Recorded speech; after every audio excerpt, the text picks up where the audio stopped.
Welcome to TWitWoW, the best wrestling podcast made for wrestling fans by wrestling fans on the web today. I'm John. That's my cohort and commentary, Ashton. And this is essentially Week in Review, but primarily a Money in the Bank review. This is a very unique week because we actually did preview and predictions for this and Heat Wave. So I told Ashton, I don't think we really need to do a full blown weekend review when we've actually done a preview and predictions, which I know we hadn't done in a minute for a lot of these PLEs. But given that this was a stacked weekend, kind of change it up a bit. So let's talk about Money in the Bank and review this show. I got to tell you, having all the time we did to mull on this, because we actually pushed this back to 11:30 because you said John Cena at the post PLE press conference went way, way over time. And in fact, before we even get into the nuts and bolts of the pay per view, do you want to speak on that? Did John Cena say anything worthwhile? Yeah, I'm really glad that you gave me the platform to do this actually, because specifically Cena said while next year will be his last Royal Rumble, Elimination Chamber, WrestleMania, he also added that that is only really by technicality because it's not like his career is ending at WrestleMania. He plans to wrestle for the entire year of 2025, and he actually is working out a deal that could see him wrestling upwards of 40 plus matches in 2025. That's huge news. That is insane. I mean, I was already kind of thinking of potential opponents on this tour. I definitely feel like we have to get, one more Punk Cena matchup, one more Cena Orton Orton, matchup. Yeah. hopefully Owens. Owens would be cool because they had bangers. I mean, those matches put Owens on the map as far as I'm concerned. Yeah, and then maybe Cody Rhodes as well. I'm sure Cody would love to get in there with Cena. I mean, I could skip out on it, but it is what it is. Yeah, that's very interesting. What? Let me ask you this, man, to give you back the floor. What Cena matches would you like to see on this farewell tour? We just went through a few of them. I honestly think that if we can't get Cena Gunta as sort of the last match that ends up basically retiring Cena, I honestly think that the other two best options, being realistic, are Cena versus Braun Breaker or Cena versus Jacob Fatu. Yes, we will get to both of those studs in just a little bit. But yeah, I mean, Cena working all those dates. I mean, that's really cool. Another big question for you while we're just on Cena before we shift gears fully to talking about Money in the Bank. Do you feel like because it's 40 dates and depending on how they spread those across, right? Do you think we'll get a 17th world title reign from Cena, or do you think he's just A like at lot, I think 16? enough people are calling for it that they might just give it to us, honestly. Yeah. I'm 50-50 on it right now. Cause like I could see where it would happen as like the biggest thank you that WWE could give to Cena for being Yeah. probably the best top guy they ever had. Yeah. Um, Well, you know, as- in terms of the combination of like being a quality person, fuck off Hogan, and having longevity, fuck off Austin, I definitely think that that's true. yeah, absolutely. Absolutely. So yeah, gonna be very interesting. But now let us shift gears formally. Unless And actually you know no, I what? I never should add, like, fuck off yes. Austin in terms of being a quality person too, because like, I don't think John Cena's a domestic abuser. Yeah, I don't think so either. Um, before, because I know sometimes that I can be a bit hasty. Let me just formally recognize. Is there anything else you wanted to say about Cena's share of the PLE press conference? It was cool because like when he first got out there, he pretty much directly said, like, no, we're going way, way over time. And then like as they were trying to kind of wrap him up, he was like, oh no, no, we're gonna do a few more of these. And then like when they were really like, okay, no, John, we really have to go, he was like, no, no, one more question. And then after that question, he was like, okay, one more question. And then after that, he was like, okay, one last question. Like he just kept dragging it I out. mean, if this is going to be the time that he overtly pulls rank, I'm willing to look Yeah, the other way, honestly. exactly, exactly. And he is. And it's honestly, I'm not even complaining this time. Hell, if that's already how he's overtly pulling rank, I do believe in that 17th title rank because he's already said in the past, when I want a title shot, I just get it because I'm John Cena. Recognize. So Yeah. you might flex that one more time, man. I That was don't his know. character saying that. I will say somebody asked him about a heel turn, and he pretty much just said, like, you're going to get my authentic self, and like I just that's not part of my belief system, so it would feel inauthentic, and I think people know that. He even actually said very explicitly that he thinks that the WWE audience has a really good bullshit meter. he actually even said like "pardon my French" bullshit meter, and like they censored it on the show and everything. So I thought that was adorable. But yeah, so we're not going to get heel Cena, but we might get a little more of an aggressive Cena because he brought up that he was like, "No, when was the last time I even won a match?" and stuff like that. So I think we are going to get like a frustrated Cena at least, and they are going to be on Netflix, so we are going to be able to potentially get more like grittiness potentially from whatever it is. Look, I'm just gonna say it as a fellow douche. If we don't get total Bella's Cena, it's kind of a waste. I want him to come out on Cody's title reign because it's been fucking ass, and just be like, "Hey, Cody, you as world champion, is this a forever thing?" And then, yes, I need total Bella Cena. But with that said, are you good with moving on formally to talking about the pay per view? Let's. All right, Money in the Bank. So I want to run game on this to start because you know what this pay per view means to me. One of my Yes. favorite pay per views of the year. I will say though, having mulled over on this, and I'm actually glad that we pushed the review back a bit, just because I really wanted to think about it. It was a good show. I would still say probably better than last year's Money in the Bank from what I remember of it, and this and that.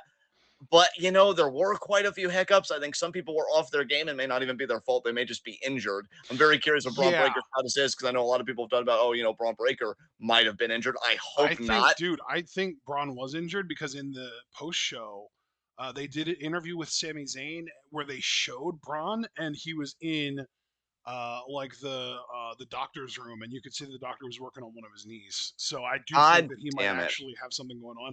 I don't know if it's an injury or if he's just hurt, and we know that there is a distinction between the two. But let's hope that it's just he's hurt and he's not injured.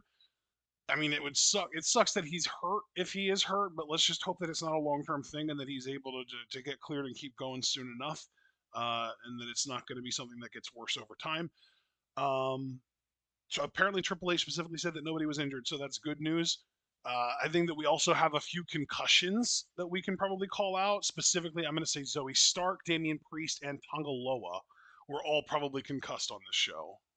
Yeah, that is rough. And really, like, here's the thing I love the pay per view, I love the concept, but I also love far more healthy athletes. Dude, I And was I even always have to, talking to a group of AEW fans before the show, yeah. and I was just like, I really hate ladder matches. Just as a general rule, I hate ladder matches. Even and that even does extend to Money in the Bank. Like ladder matches to me are the most sort of foolish type of match that you can have because it's like you are trying so hard to appeal to the fans that you forget to keep your workers safe. Now, I almost wonder if you could do Money in the Bank, but like instead of a ladder match, I wouldn't mind if they brought back like the scramble matches I don't and you remember just have those. like Can you explain what those were? where it's like, okay, so say you have 5 competitors and it's like a 20-minute matchup and a new competitor enters at 5-minute intervals, and whoever gets the last pinfall or whoever's like recognized having gotten the last pinfall at the end of 20 minutes just wins. I'm just wondering if you could do like a guaranteed title shot thing, but without the ladders, because here's the Dude, thing. Yeah, I didn't know that you weren't done. Continue, please. I was just going to say that, like, because I love the concept of it, but I just want to keep the concept and really greatly reduce the risk because this pay per view really Yeah. opened my eyes tonight, and I do like ladder matches. That's the thing, I feel like you can do ladder matches well. I feel like Eddie Guerrero really knew how to do a ladder match well. I praise all the time TLC 2010, John Morrison versus Sheamus. I still feel like that's one of the most underrated ladder matches ever because that had genuine psychology in it and a genuine story. So I'm still like pro ladder match on the whole, but this was scary tonight at a few different points. And I just wonder if we should just shelve the pay per view altogether. But you were going to say something. So what were you going to say? I mean, dude, here's the thing. If we're gonna keep doing these, 6 person matches, it could be 6, it could be 8. I know there's been a 7 before. Um I, fuck a gimmick. Make it an elimination match. Make it 6 people enter the ring and it's an elimination match. So the last person standing wins. I think that's so much more interesting and that's a match that I would way rather watch. And it's going to go long, but like that's why you only have 5 matches on the pay-per-view. The pay-per-view can be 3 hours and you'll be fine. Yeah, Yeah, I definitely see what you're saying, and I'm starting to feel the same way because I just don't know. if having the ladders involved, if it's really worth it at this point, because we saw some nasty stuff tonight. All of this to say though, because this is how I really wanted to formally start. Taking all that into account, I think I'd give this Money in the Bank a 7 out of 10, just in terms of like my enjoyment. Dude, same. I Yeah, I completely agree with the 7. That's exactly where I was when the show was over. Didn't you give it an 8 at first and now you've just come down to a 7? yeah, and I'll Yeah. tell you, I still stand by only because it happened towards the end of the match. Seemingly, Sammy and Braun fucking cooked. For me, they had match of the night far and away.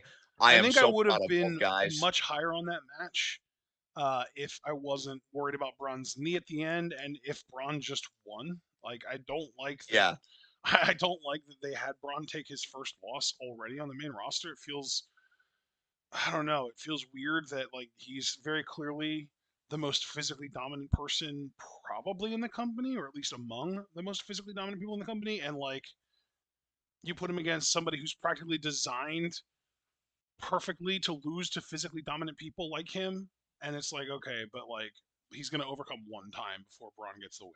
I just don't get it. yeah. I just felt like these guys cooked. I can understand where you're coming from, and I really do have to wonder if it was just audibly based because they were Yeah. worried about Braun. But in that, I mean, here's my thing, bro. If we're calling audibles, why the fuck didn't you call an audible on Priest?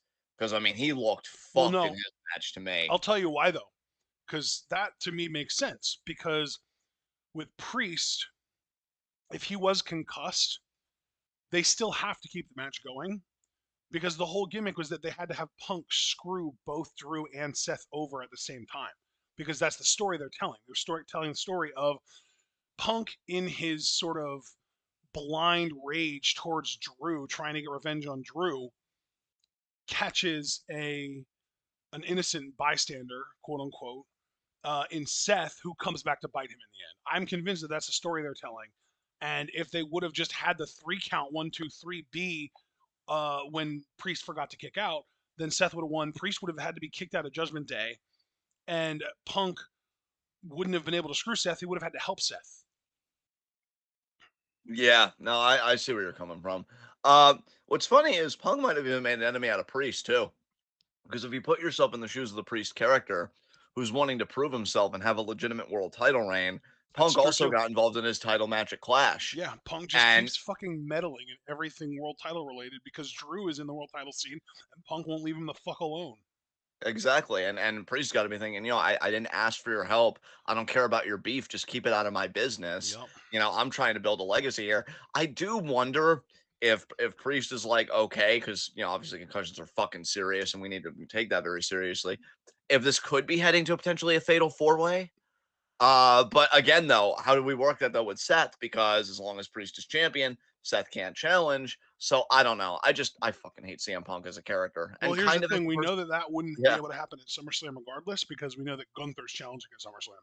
Yeah, so imagine if they do like a fucking 5-way or something. Gunther wins, then all four of these guys, their beef spills over into Gunther's title reign. Yeah, the world title picture, it's interesting, but it's tentatively interesting because I feel like there's a lot of chaos there that's getting ready to erupt, and I'm Yeah, wondering how WWE is going to handle it. yeah, I feel bad for Priest, man, because up until missing that kick out, he was looking good, and I really, really, really like Priest, and I don't think I've completely yeah. like this match hasn't soured me on him or anything. I mean, No, shit that happens. the thing is that match But was yeah, literally feeling like it was going to be a match of the year candidate for me, and then they had like sort of like a weird awkward moment in the corner where like it looked like Priest was trying to do something flippy and he landed weird, and then they had the exchange with the Falcon Arrow, and it seemed like the Falcon Arrow fucked Priest up bad because he didn't kick out after that, and that was the moment that he was supposed to. And like that's like nobody gets pinned by a Falcon Arrow in WWE. Nobody.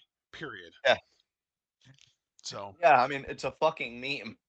And here Priest is getting caught with it. Yeah, it was rough. It was rough. And yeah, I didn't see, and then I also don't know because it's weird for me because I love Drew so much. And I love the story that he's doing, mainly his work in it. Punk, I can't stand him. You know that. I'm not gonna dwell on that too much. bro, what But is Punk's deal with literally in every fucking post show press conference he feels the need to eat some kind of like confection. I don't know. He's a He weird guy. like at the one where he did the brawl in, it was fucking cupcakes, I want to say, and then Yeah. like I feel like ever since he got in WWE, every fucking post show, he's eating like some kind of confection, like cupcakes or some or donuts or some shit. I mean, dude, like, and the worst thing is, like, he will literally take a bite as someone's asking a question and then answer while chewing. So this dude is actively on purpose talking with a full mouth. Like, fuck, I hate that shit. Yeah, he just really fucking annoys me. But no, I was going to say that I'm really enjoying Drew's side of the stuff. I'm curious how Seth's going to be involved because Seth can cook too. I just wonder though if Money in the Bank was just an unfortunate casualty in this. Like, look, I know obviously I was picking Chad, but it's not even about that. Like, I do wonder if it just would have been better with Jay. Because then Jay would have had a vehicle to do something, even if it was to get re-involved in the Bloodline Civil War, which has been a very tentative issue here that we've talked about with great care because we don't want WWE to screw that up. But just to put it on Drew only for Punk to get revenge again, like I get it. It's always a shame when the Money in the Bank is kind of like an afterthought or it's just a mechanism for something like this when I don't really even know if it was Right. needed. So I'm a So bit you're kind of on like the side of like you feel like the briefcase as a mechanism basically took a hit tonight, basically. Yeah, for me. And again, like I'm not gonna lose sleep over it or anything like that. Right. It's just, like it is always a mechanism. It's just what is it a mechanism for? And I feel like obviously a mechanism to get a world title on somebody or to give somebody a rub, that's literally why it exists. To be a mechanism to be cannibalized for a bigger feud, I get it, but it's also like, So I'm really, it's not even that I'm dour on it. I'm more just ambivalent because I can see both sides of it. So I'm just kind of staying out of it, I guess. Yeah. But I've the more I always think, kind of yeah, landed on the side of like it's a storytelling device, and as long as you tell a compelling story with it, I don't really care about like world title implications or anything like that. And I feel like they're telling a compelling story with it, so I'm like I'm cool with it. no, I totally get that, man. Again, I really don't have like a big dog in this fight. It's just for me. I think you know well enough. I mean, we've worked together for so many years now, just how I look at pro wrestling in certain ways. And I'm like, I don't know. I feel like, maybe we cheated some guys here because I think Jay with that briefcase would have been amazing. Obviously, Chad with that fucking briefcase. He could have had a 2011 Brian run, 100%. Like, he has that energy, and God, he's legit. To talk about the men's Money in the Bank as a match, those guys fucked. Personally, I think they beat the women's Dude, this year for me, what was your spot of the match for the men? Would you say? bro. Again, showing my bias, and I do apologize, but it's got to be the fucking deadlift belly to LA Knight to the ladder that Chad did.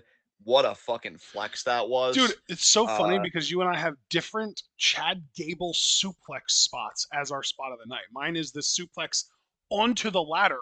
Like he literally suplexed a ladder onto someone else's back.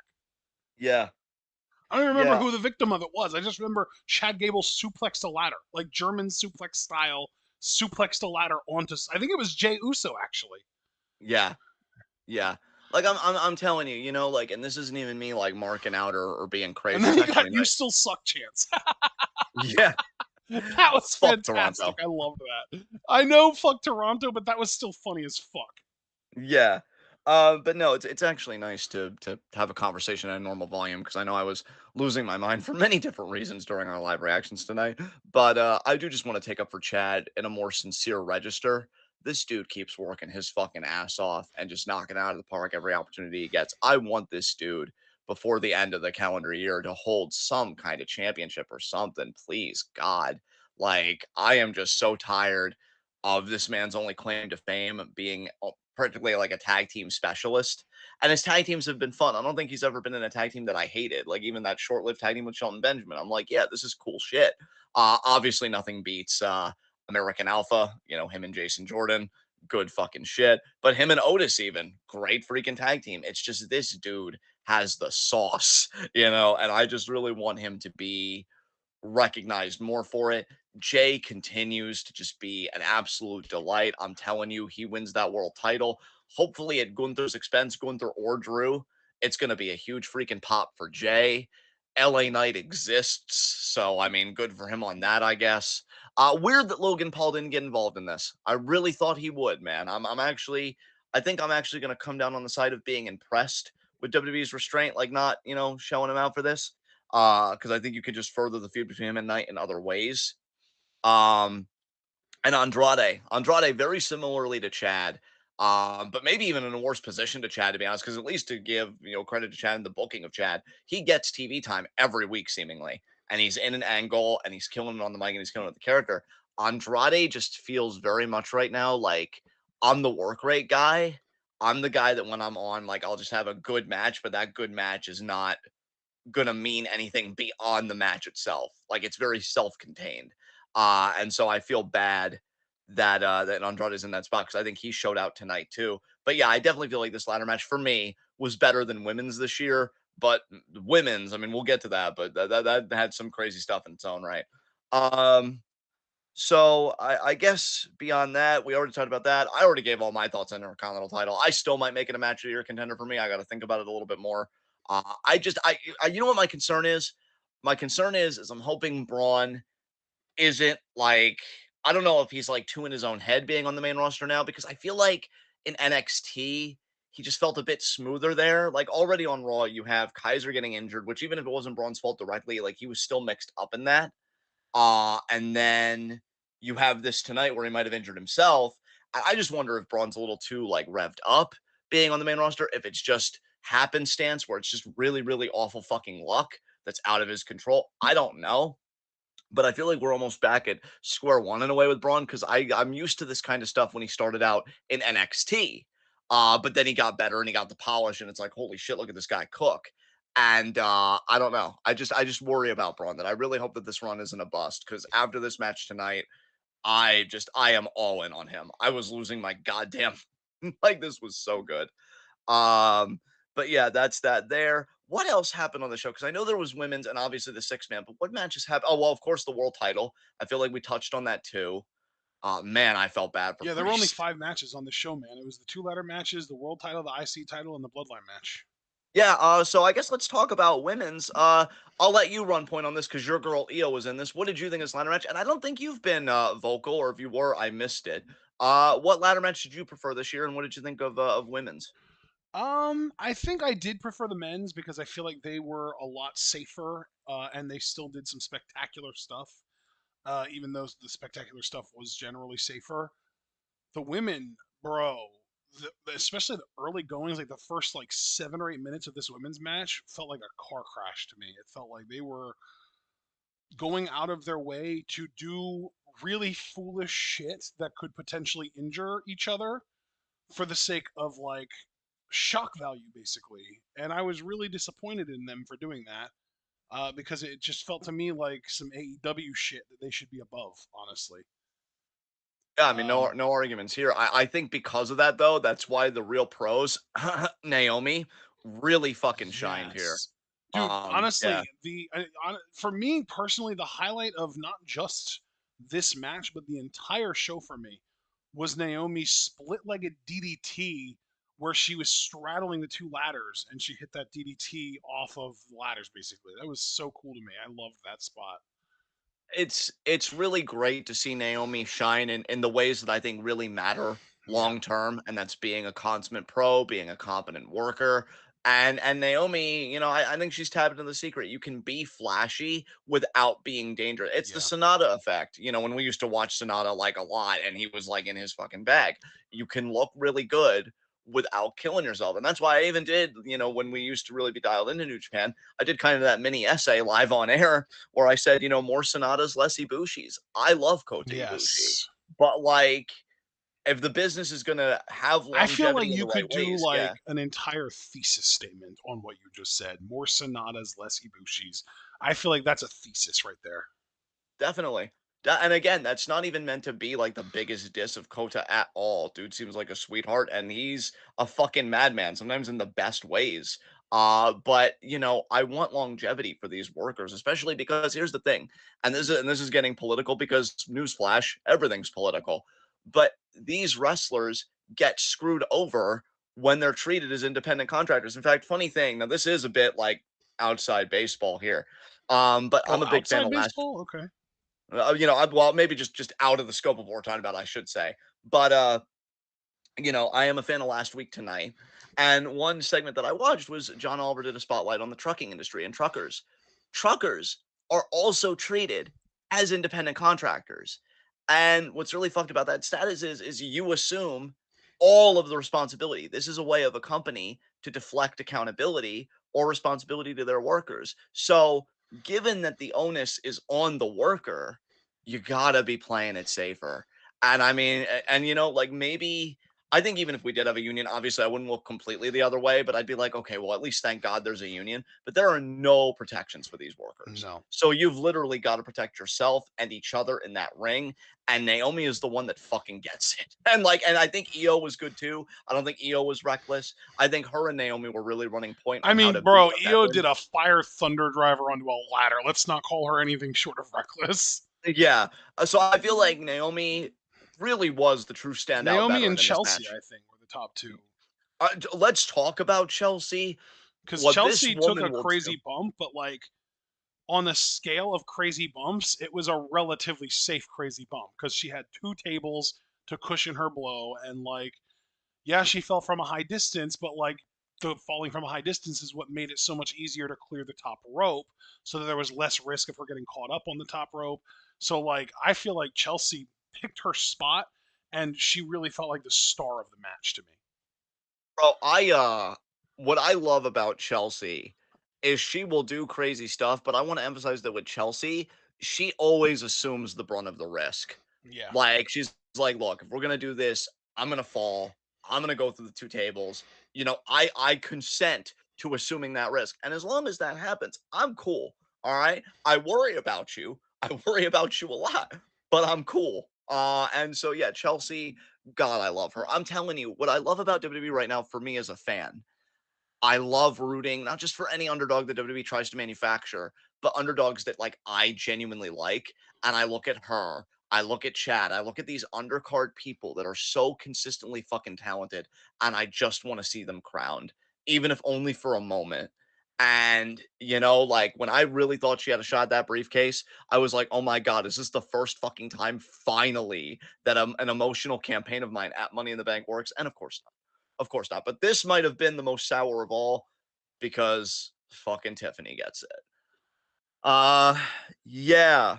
Tiffany, who again, whether we like it or not, and I want to emphasize, I'm very much in the not category. Very much over with the crowd. Crowd definitely popped for that. It's something when Chelsea had the hometown advantage, like in that way, like she had Canada on her side. But I still feel like the pop for Tiffany might have even been louder when she knocked her off the damn thing and then took the briefcase for herself.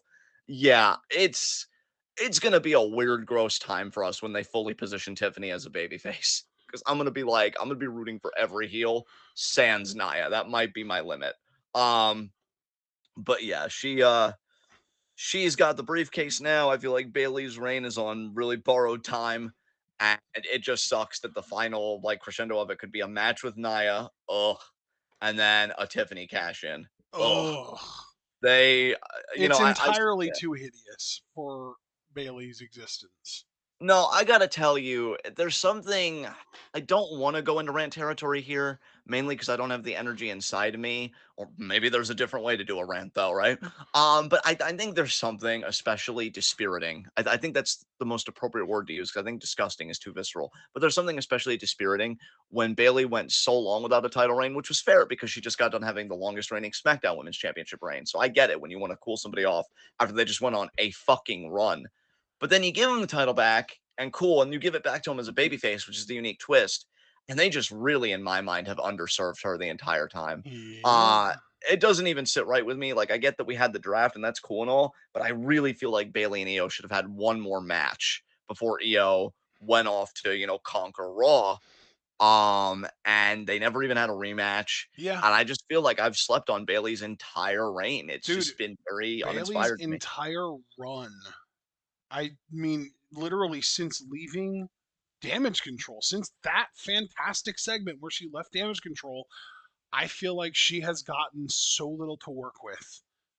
I just they haven't put any effort into rehabbing her character as a babyface, and she's over regardless, which like cool, I guess, but like imagine how much more over she could be if they actually tried.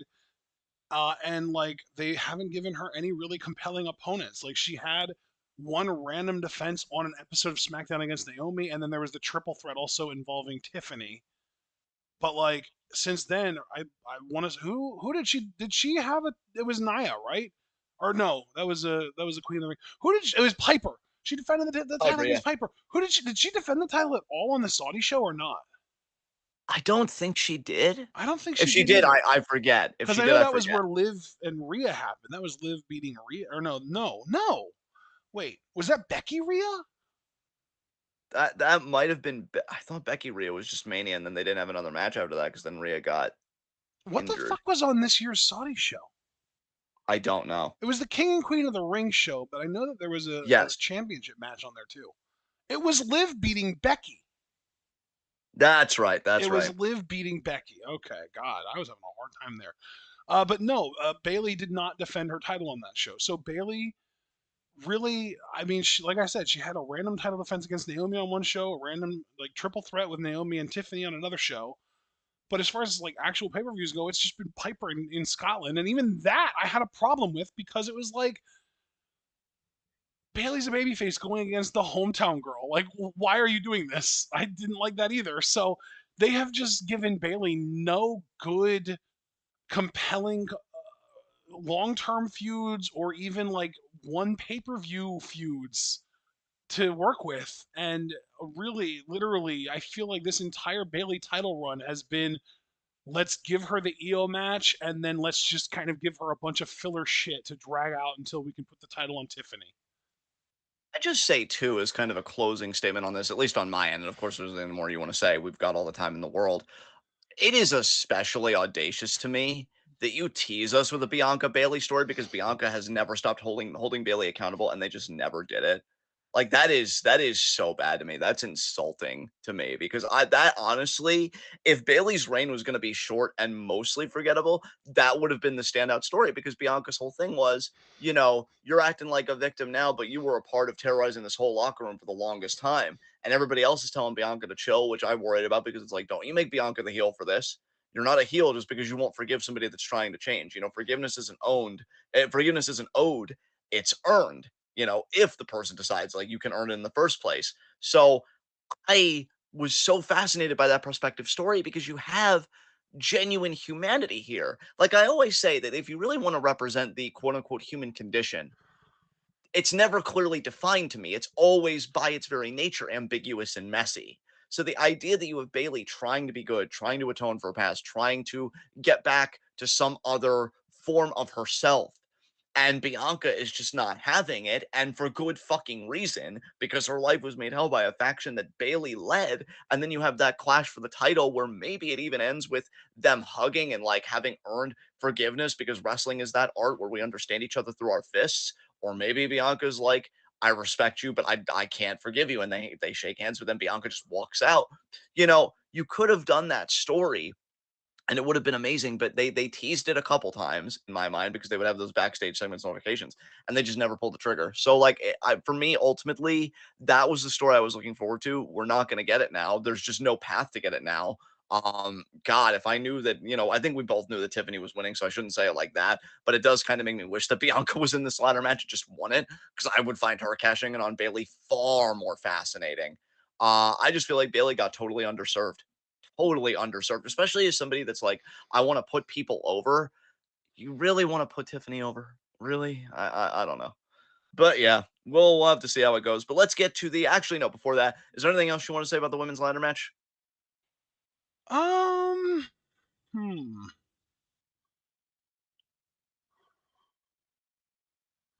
Let me think. So we had Io, Naomi. We talked about her.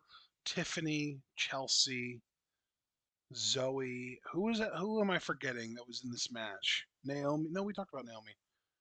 Um, Lyra, Tiffany, Naomi. Okay, let me count. Lyra, Naomi, Tiffany, Chelsea, Zoe, Io. And then we talked about everyone. Yeah, Yeah, we're good. yeah, yeah, we're I good. did just read, by the way, that apparently Damian Priest had a stinger, which is why he didn't kick out. Oh, okay. So not concussed then. According to the official release, or I guess that was Raj Giri. That was Raj Giri who reported that. Right, fair enough. As long as he's not concussed. I mean, things happen. Um, yeah.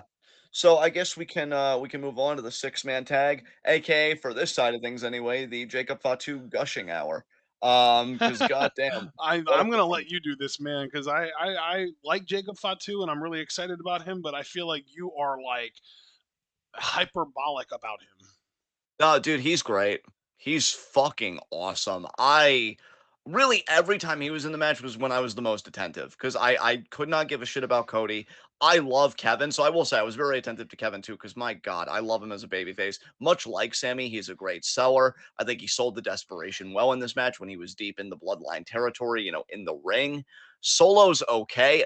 Dude, we've already been saying it, so it's nothing new, but I mean, we're really onto something when we talk about how Jacob Fatu in certain ways just outshines Solo. Because like I just see Solo and I'm like, you know what? It's starting to come together for me. So I'm not like completely throwing Solo out. I even am kind of curious like how him and Cody can do at SummerSlam. But it's just Jacob Fatu to me has that presence, but the presence underneath it has substance. And that's what's so exciting. Love the DDT spot. I think that was one of my favorite spots the whole show because at first I'm like, oh man, Orton's already kind of getting offense on Jacob, but for him to just stand up and then just kind of like that body tremble because he's taking those deep breaths and he's like firing up. And then Orton goes to do like his pose, getting in that zone, and he's looking up at Jacob because he didn't realize that he ate the Yeah. DDT. Cinema. And again, that's another winner Cinema here. is right, baby. Yeah. Yes. In the words of Kirby Freeman, pop. Because I I love that. And again, we do have to give credit in my mind to the cinematography of Triple H's WWE. I feel like the way they shot because when you look at it, he eats the DDT, he gets up, and the camera focuses on him. But then the camera focuses on Orton when he goes into that pose, looking up at Jacob, and I love that. So camera work again went a long way here. I think we're really Work and seeing. acting too. Shout out to Orton for slow playing it the way he did with like the sort of like the freeze when he turned around and then like the very slow look up from the floor. That was great job by Orton too. No, absolutely, and I loved like even the guys on the apron were kind of reacting to Jacob, and Dude, like yeah. Kevin, I It feel like felt had that like the look like world yeah, stood still for Jacob in that moment and it was y- amazing. It felt like he was a yeah. made man at that point. That was so cool. Absolutely. I mean, the whisper in the wind that he got, my God. Yeah, I'm telling you, it's an insane crop of talent from a physical standpoint that WWE has got right now of all different varieties. Because Gunther is old school meets new school in the best way. You got Sammy, who is just this incredible babyface and knows how to really get it done in the ring. Braun is explosiveness personified. Jacob is just I really feel like he's got that it factor. I mean, yeah, it was a fun tag match. I just find watching Cody very laborious. And so, the earlier that he kind of really just gets the fuck out of the company, to be quite honest, the better. But I know that that's gonna be a while.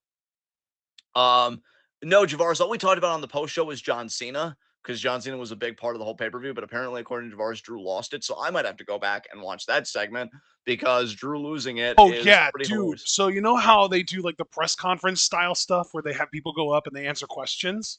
Yeah, yeah, yeah. So this post show, they also had kind of like a pre-show panel on the post show, and it was Big E, Barrett, and Jackie Redmond. Took me a second to remember her name. Just kind of talking about stuff to kind of like fill time before people were ready to answer questions. And during that sort of like panel segment before the actual Q&A section started, which the first one was Cena, um, yeah, dude, Drew showed up and he was talking directly into the camera, but he wasn't mic'd up, so you couldn't hear exactly what he was saying. But I'm pretty sure he dropped a motherfucker or two in there.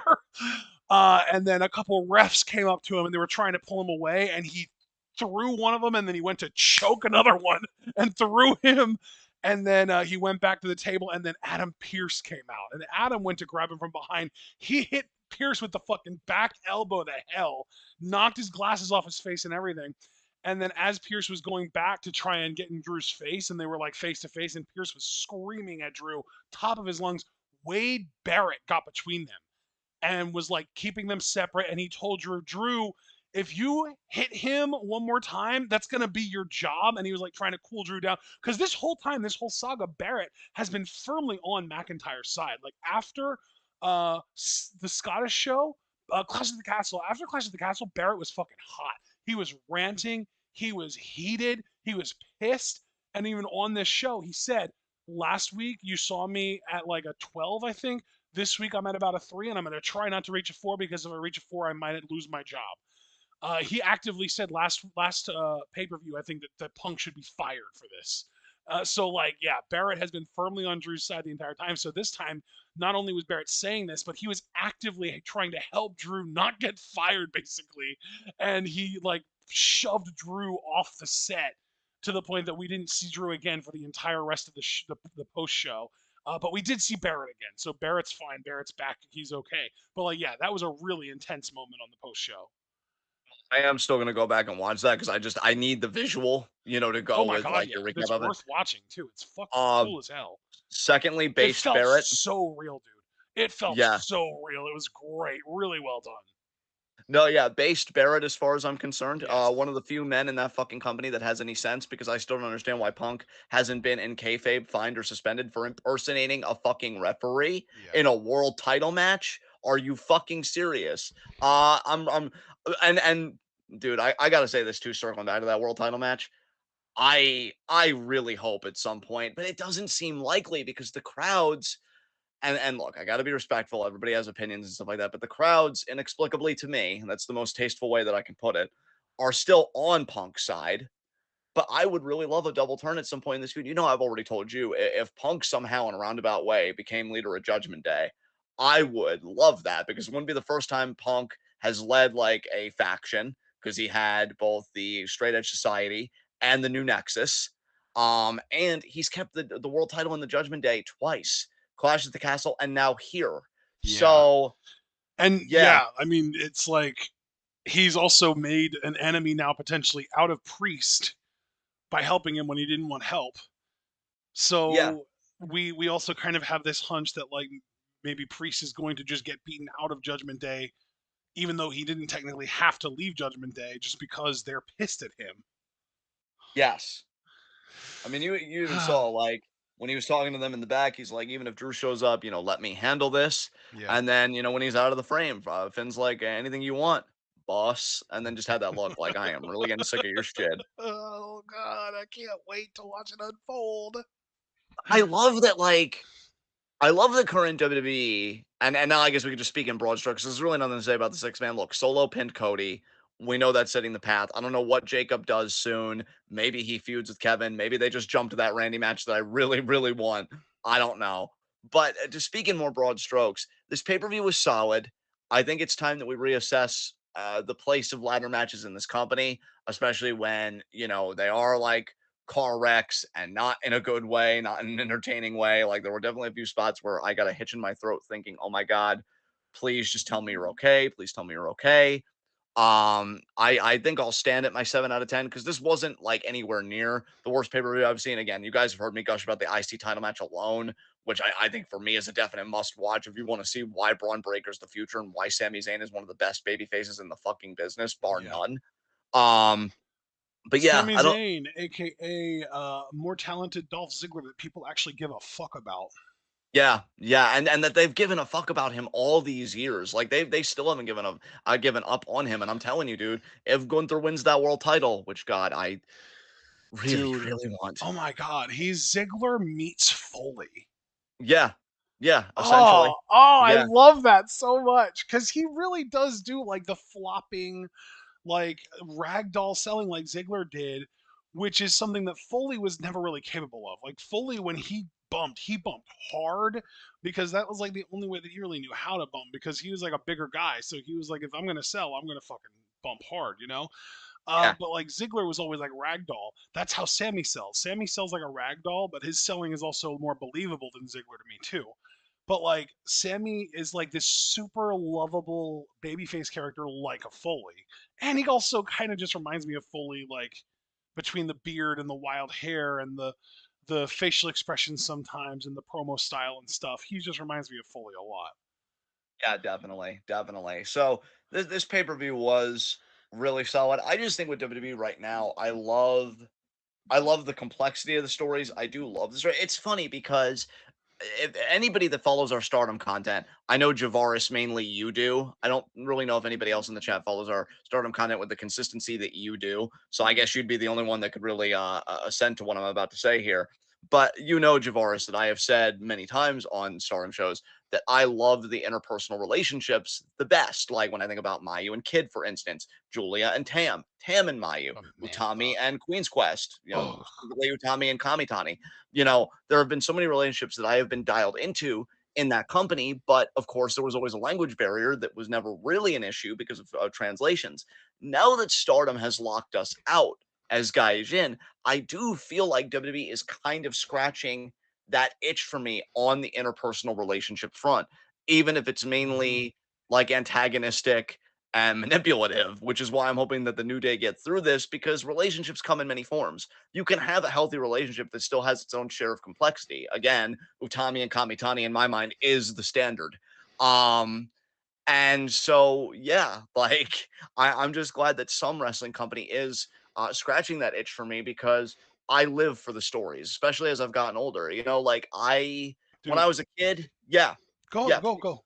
no, I was just gonna say when I was a kid, like, yeah, all this spots and stuff, like I would live for that, sure. And I wouldn't really be giving much thought to, oh, I hope they're okay. But as an adult man now, it's like I like depth. I like Dude, substance. I do look at wrestling as an art form. And yeah, yes. WWE is putting out art right now. What were That's you what gonna I say, was man? gonna say though, is like I just think back to the Attitude Era when I was watching in the Attitude Era because I watched the Attitude Era when I was a little kid. When I was like 9, 10, 11 years old, I was watching the Attitude Era because I first got into televised wrestling when I was 8 years old. I started watching in the fall of 1998, and I first started actually with WCW. Took me a little while to get into the WWF. And I stopped watching WCW around the time of like Finger Poke of Doom ish era. Um, but by that time, I had been watching WWF long enough that I was just like, why do I need to watch this garbage with the Finger Poke of Doom when I could watch Stone Cold and The Rock and Foley and Triple H, et cetera, et cetera.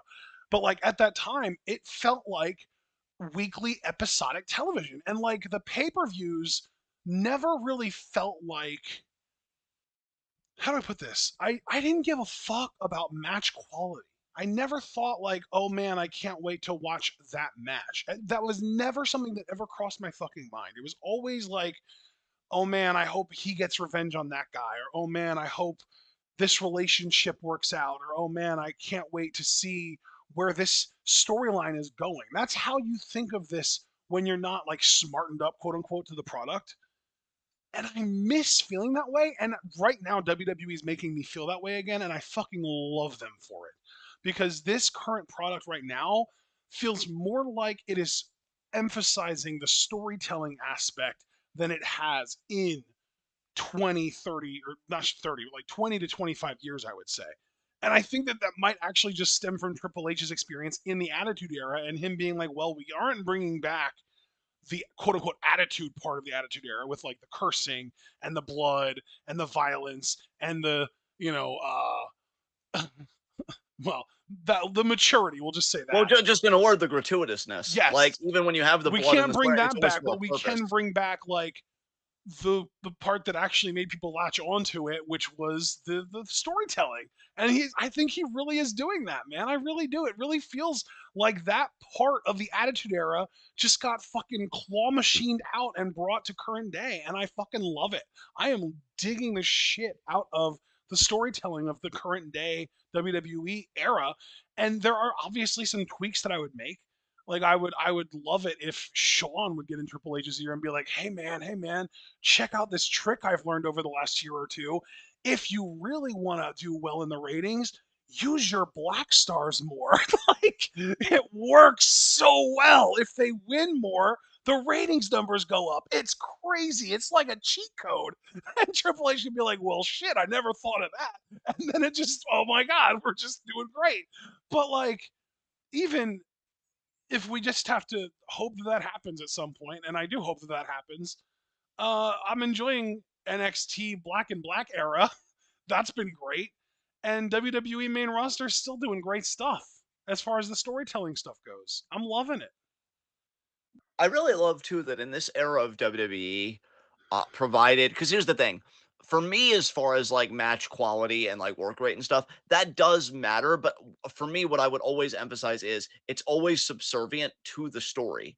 Work rate matters because when I see two guys, take Drew and Punk for instance, really hate each other, I want that hatred conveyed well enough in the ring where I'm like, okay, like I don't just want like a slap fight or like just like a sloppy mess, right? Like I want a well put together match that has the thread of animus going throughout it. Like Uh, tonight's I, Sammy Braun match, dude. That match is yeah, that's the type of match that you don't have to give a single fuck about technical wrestling to be able to enjoy, because the match wasn't good because it was technically sound. It was good because of the story told in the match. Braun physically dominated Sami Zayn, and it took Sami Zayn using his guts and his veteran experience and ring savvy to one up Braun and catch him off guard and get the win. That's fucking good shit. Miss me with this Osprey Danielson shit. I even love Danielson, but like, fuck, man. I feel like Danielson's gotten so much less compelling in AEW, and it's yeah. because he wrestles their style now. I feel like WWE style Brian Danielson is the best Brian Danielson's ever been. I would agree with that. I would agree with that. I feel like, and dude, I don't want to make AEW catch too many strays because here's the thing: I'm over them, and when you're over something, that means you don't even like want to show animus because you're over it, right? You know what But though? I like, feel like for a long, long time now, you've been a few steps further down the line in terms of just being over AEW than me, to the point that like I was still clinging to, can we keep reacting to them while you were ready to be done? And then even yeah, when we were done reacting to them, I was like, well, I'm still watching it, even though you're just fucking done with the product entirely. And now yeah. you're like done with them to the point that you don't even want to talk about them. And I do, because I still want the fucking product to get better. And I like, I guess part of me has just fully given up hope because I just feel like Tony Khan is never going to bother to do any work to get better or hire anyone to get better. But like, I just want there to be good competition, because I don't want WWE to be allowed to fall back into their like lazy creative ways that they were in for like a decade, at that like the 2010s, the entire 2010s, basically most of the 2010s and the late 2000s. Like, I don't want to see that happen again, because there's no real competition and they don't have to worry about anyone else. Like, I want WWE to have to work as hard as they've been working this year to put on a good product. You know what I mean? Oh, dude, let me be clear. I don't blame you at all with your relationship with AEW of like still wanting them to be good. For me, like my related, it's more about protecting myself because I know what AEW is about, and I'm just not buying what they're selling, and like I don't want to stick around for that. I'll still watch clips here and there of certain things that like might be interesting. Like I can tell you now, and this is the appropriate place to talk about it because this is week in review. I saw MJF's quote unquote heel turn on Garcia, and you know what I was thinking? I was watching that and I'm like, this isn't even like in a vacuum, right? This isn't even a bad segment. But to me, because again, it's not my cup of tea, so this is where subjectivity does come into it. I just think Garcia is an absolute goober. I don't really care for the character. I think, he's a silly shit that, again, work rate and everything, just a real technician. And of course, MJF turn. What does he do other than have heel turns and then be an overly dramatic, like weird fucking baby face? And so I'm like, yeah, it just does nothing for me. And I sit here, they've got Swerve as champion. And this is the kind of the crazy thing. I mean, Javar, I know I'm not alone in this because Javaris literally said a few messages ago. Actually, yeah, no, very recently. AEW is going to kill my love for Okada, to be honest. And like, I get that. I get that completely because there were people that in WWE or like Black and Gold NXT, like Adam Cole's a big one. Adam Cole's a fucking big one. I don't want to put that entirely on AEW because I know he's been hurt, but like Adam Cole, Black and Gold, he looked like a WrestleMania main eventer to me. I don't know what the fuck is happening with him now. Again, I know he's hurt. Like, I know that, literally, but, it's just more in a general sense, like, what's going on. And fucking, Keith Lee, I feel like he just never really fully recovered from COVID and, then the back stuff. And that's just a fucking tragedy. But to look at somebody that I do care about that it really is in AEW's court, Swerve. We've watched Pro Wrestling Bits, and I agree with him 1000%. Swerve doesn't feel like a champion. He feels like a placeholder for the rightful champion in AEW's mind, being Osprey. But I don't give a fuck about Osprey either because that dude is such a mark for himself. and doesn't help when Meltzer's just pumping out stars for you, which I think people put way too much of a value on. It's not like, Meltzer has any kind of capital in the wrestling industry.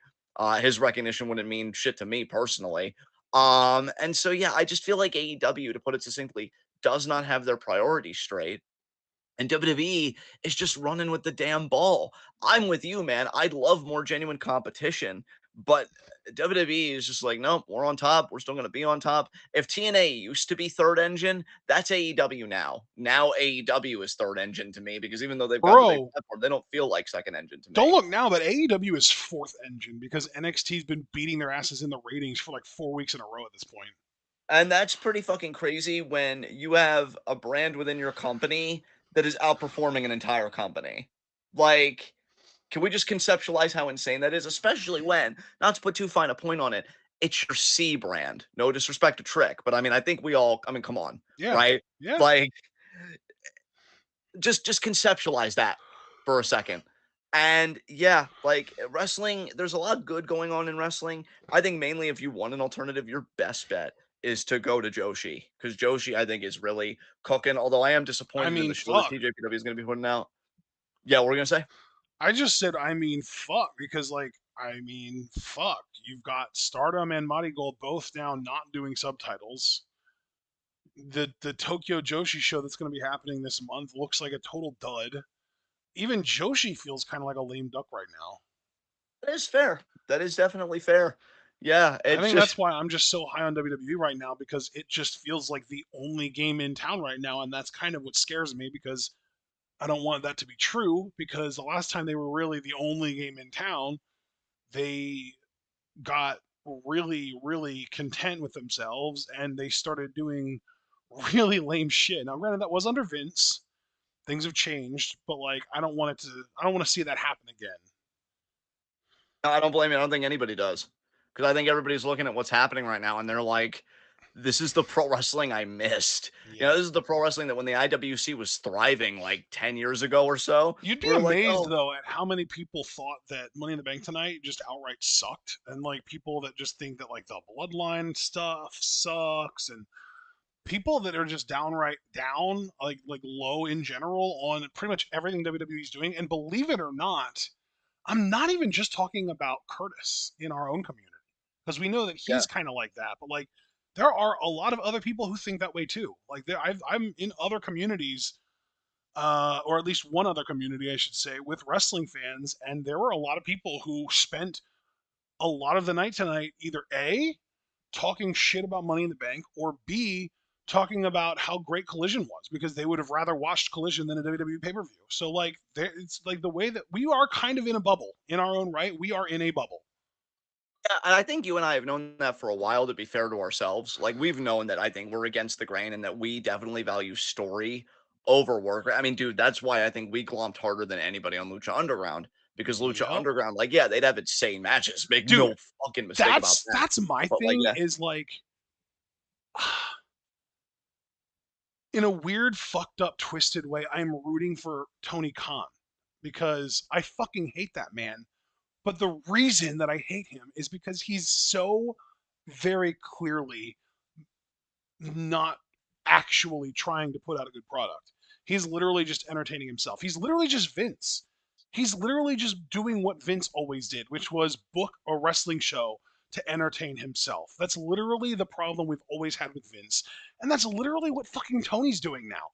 But if Tony wanted to actually put out the best product possible, he would hire a professional writer with a history of success. He would hire people who have history of success. Like, I'm sorry, but Chris Roach isn't doing anything right now. no, I think he's too preoccupied, as many of us are, worrying about the upcoming election, and not without good reason. Yeah, Yeah, I don't, and I think anything he's done in TV the last couple of years has always been like Big Brother related. So I think yeah. he's not really connected in any Well, way and here's the to pro thing, wrestling.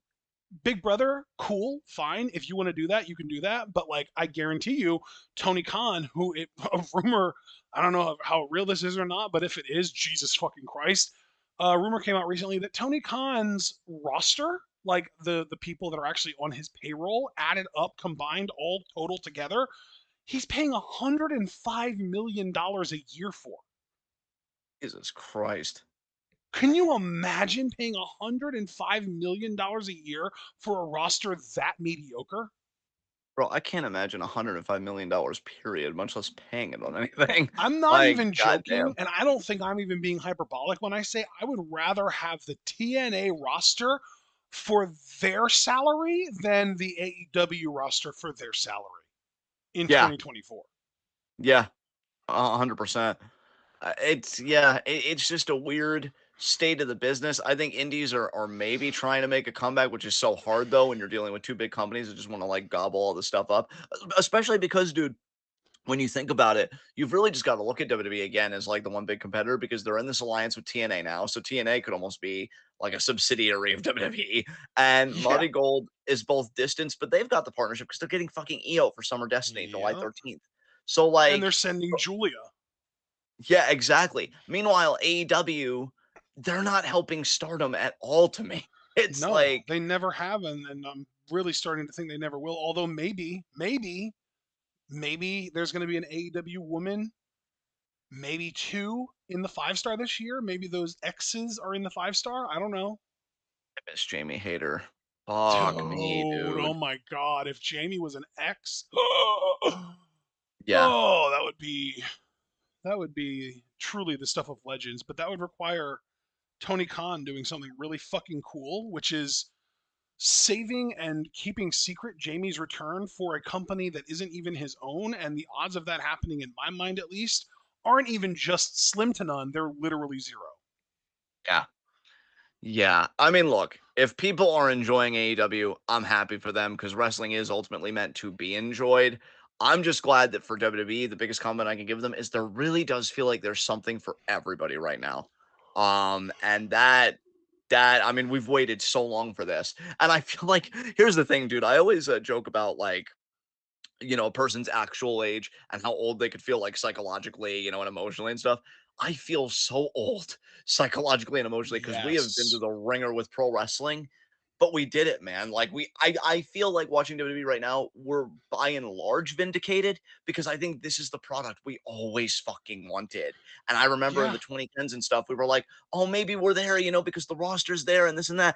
But like what we're seeing now, you got Kevin Dunn the fuck out of there, and they actually know how to use a camera at last. I mean, even the cinematography, and that's one of the highlight of your fucking shows that you are cooking with something. The roster's great, maybe one of the most talented rosters I've seen in a long time. Yeah. The writing is there. I I will say, mean, dude, I will yeah, say, as much as I loathe that scumbag piece of shit, Vince McMahon, I do think that one thing that he absolutely got right yeah, was NXT 2.0.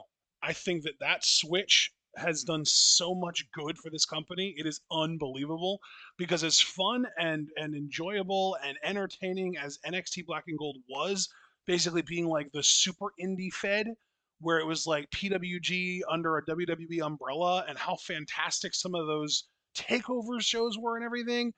I always felt like even then the best part of a lot of those shows was the women's stuff and the worst part of a lot of those shows was like the fucking super indie shit. Like, dude, Johnny Gargano and Adam Cole was some of the worst NXT stuff I had ever seen when we saw it. And Meltzer gave it like 5.5 stars. Like, that we should have known then that we were having a psychic break with the rest of the IWC because that was like garbage wrestling to me. And it got praised almost universally online, including by Meltzer. And now that one instance of like such a massive disparity between our view on something and the rest of the internet's view on something has been ballooned up into an entire company in AEW. yeah, It's just like, wow, okay, so AEW is the Adam Cole versus Johnny Gargano of wrestling companies, basically. yeah. And it's a shame. It's really a shame because I can honestly say that if talents from there crossed over to WB, although I shouldn't say that because we've already seen it with Sean Spears and Ethan Page, and I don't give a fuck. So the talents that I know are talented. Dude, If they crossed over to WWE, I would be excited. I'd yeah, be yeah. like, fuck yeah, let's cook. I mean, yeah, Uh, like if Swerve came back, yeah, We'd be cooking. Oh, absolutely. 1000%. Who Um, who in AEW that's never been in WWE could come to WWE and we'd be excited about it? That's a genuine. That's a fun little exercise. Who in AEW that's never been in WWE could come to WWE and we'd be genuinely excited about it? I mean, Okada being one, just because I think we've seen that he can have a personality, which makes me feel more comfortable if he wasn't a part of one of these long form stories. God, that feels Um, so. You're right. I don't want to take anything away from you. You're right. You answered the question correctly. But like, it still feels so unfair because I feel like it was literally like 2 months ago, even though it was probably a lot longer ago that we were literally saying like, "Can Okada come to WWE, please?" Like it was like there was like a competition going on between AEW and WWE to try and sign him. yeah, yeah. Sean with a great answer, Wardlow. I feel like WWE could really revive Wardlow in a big way with the way they are right You now with know, like I these would have bigger felt guys. like that at a certain point, but now like, what does Wardlow do that Braun Breaker isn't just better at? So true though. That's so true though. Um, you know what's funny, Caster, is Shibata's not like a bad choice, but I don't see how he fits into the WWE You know what? scheme. I feel like I have to add a qualifier here. Okay, who is an AEW person? And I say person because it could be a woman. Who is an AEW person who hasn't already been in WWE or New Japan that could come to WWE that we would be excited about? Because I feel like everyone's just naming New Japan people now, like Okada, Shibata. Like, come on, let's. I'm trying to find an AEW original, someone that AEW has quote unquote made that could come to WWE. Like, I can't think of one. That's my thing. Yeah, I mean, bro, I'd be Javaris has really. the best answer. I think Ricky Starks is the closest thing. Oh, Ricky Starks, like that dude was made for a WWE run at Which, some you point know in his what though? career. That makes me think of an even better answer. Powerhouse Hobbs. I like that. Hobbs definitely. Hobbs, I think, would have an amazing NXT run. Just thinking about it right now, because that really is like the Black Excellence program. Hobbs, especially if this was like post Obafemi call up. Yeah, Hobbs, that would be his playground for sure. Hmm. Huh? Hang on. Wait. I'm sorry. My mom was trying to say a name to me, but she can't figure it out. So I was trying to interpret her, and then I feel like you asked me a question, and I wasn't hearing you because I was trying to Un- listen to her. Bro, I didn't ask a question. I was just agreeing with you about Hobbs. Oh, right, yeah. Yeah. Okay. Um, They're saying Sheeta, Jamie Hayter. I mean, Jamie Hayter, I feel like is an incredible answer. Yes, 100% Jamie. I'm still waiting for Blair to cook, but like Jamie just brings everything to the fucking table. Jamie is Blair Davenport, but does everything better than her. Like Jamie is to Blair what Braun is to Wardlow. Yeah. They're opposite. Like I like Blair. Let me rephrase that. I want to like Blair, and I think that Blair is talented, but like everything that Blair aspires to be, Jamie already is, and then some. Yeah. I will say, I almost wonder if WWE could rein MJF in and give him the best run of his career too. Because I really feel like AEW just lets him like have creative control and he's just so redundant and excessive. But I wonder if WWE could focus him up and kind of restrain him in the right ways. I have a question Um, for you based on MJF. sure. Would you rather see that push go to MJF or Carmelo Hayes? Oh, definitely Carmelo. Well, I mean, Because I'm yeah. saying that because they're similar sized guys, and like WWE doesn't like to push more than one smaller guy at a time. So like they would be basically competing for a spot. No, like I feel like MJF is like your typical wasp of pro wrestling. And like I'm all about just pushing that black excellence wherever we find it. So definitely Mello. Not to mention that Mello knows how to get heat when you really let him be vile. Like let's not forget, dude, that security had to come out and tell the NXT crowd to stop chanting "fuck you, Mello," or the show couldn't even air on TV. That was the level of heat that he got. And here's the thing, he didn't have to like insult people with like low hanging fruit, like, oh yeah, your mother's work at gas stops and stuff like that. Cause and I'm quoting that because that was actually a line MJF had on Collision tonight about the crowd. No, he did that because he was betraying a Wait, friend that what was the always rode line? with him. That like I know, no, I think it was. And if you could just not be like your mothers at gas stations on their knees with their mouths open, keep your mouth shut. Pretty much saying like, oh, your moms provide oral sex in a gas station, but you can keep your mouth shut because I'm talking. And like that's what I mean about the low hanging fruit. Like, oh, sex shaming. Whereas like Mello doesn't need to do that low hanging fruit. and he's genuinely great in the ring to the point where the world champion can't even keep up with him because I haven't forgotten about that Cody flub, and I know you laughed your ass off about it. And yeah, like he gets genuine heat because he understands how stories work. And so yeah, Mello 100%. Yeah. 100%. Um Oh, that's actually funny. So Super Blue made a whole list: Okada, Powerhouse Hobbs, Thunder Rosa, Ricky Starks, Jungle Boy, Luchasaurus, and Red Velvet. So right off the bat, I'm gonna say Jungle Boy. Fuck no. There's nothing exciting about Jungle Boy at all. Jungle Boy sucks. He's garbage on the mic. He's mediocre in the ring. He's small, so again, he's competing with Mello, and I'd way rather see Mello get that push. There's nothing compelling about Jungle Boy at all.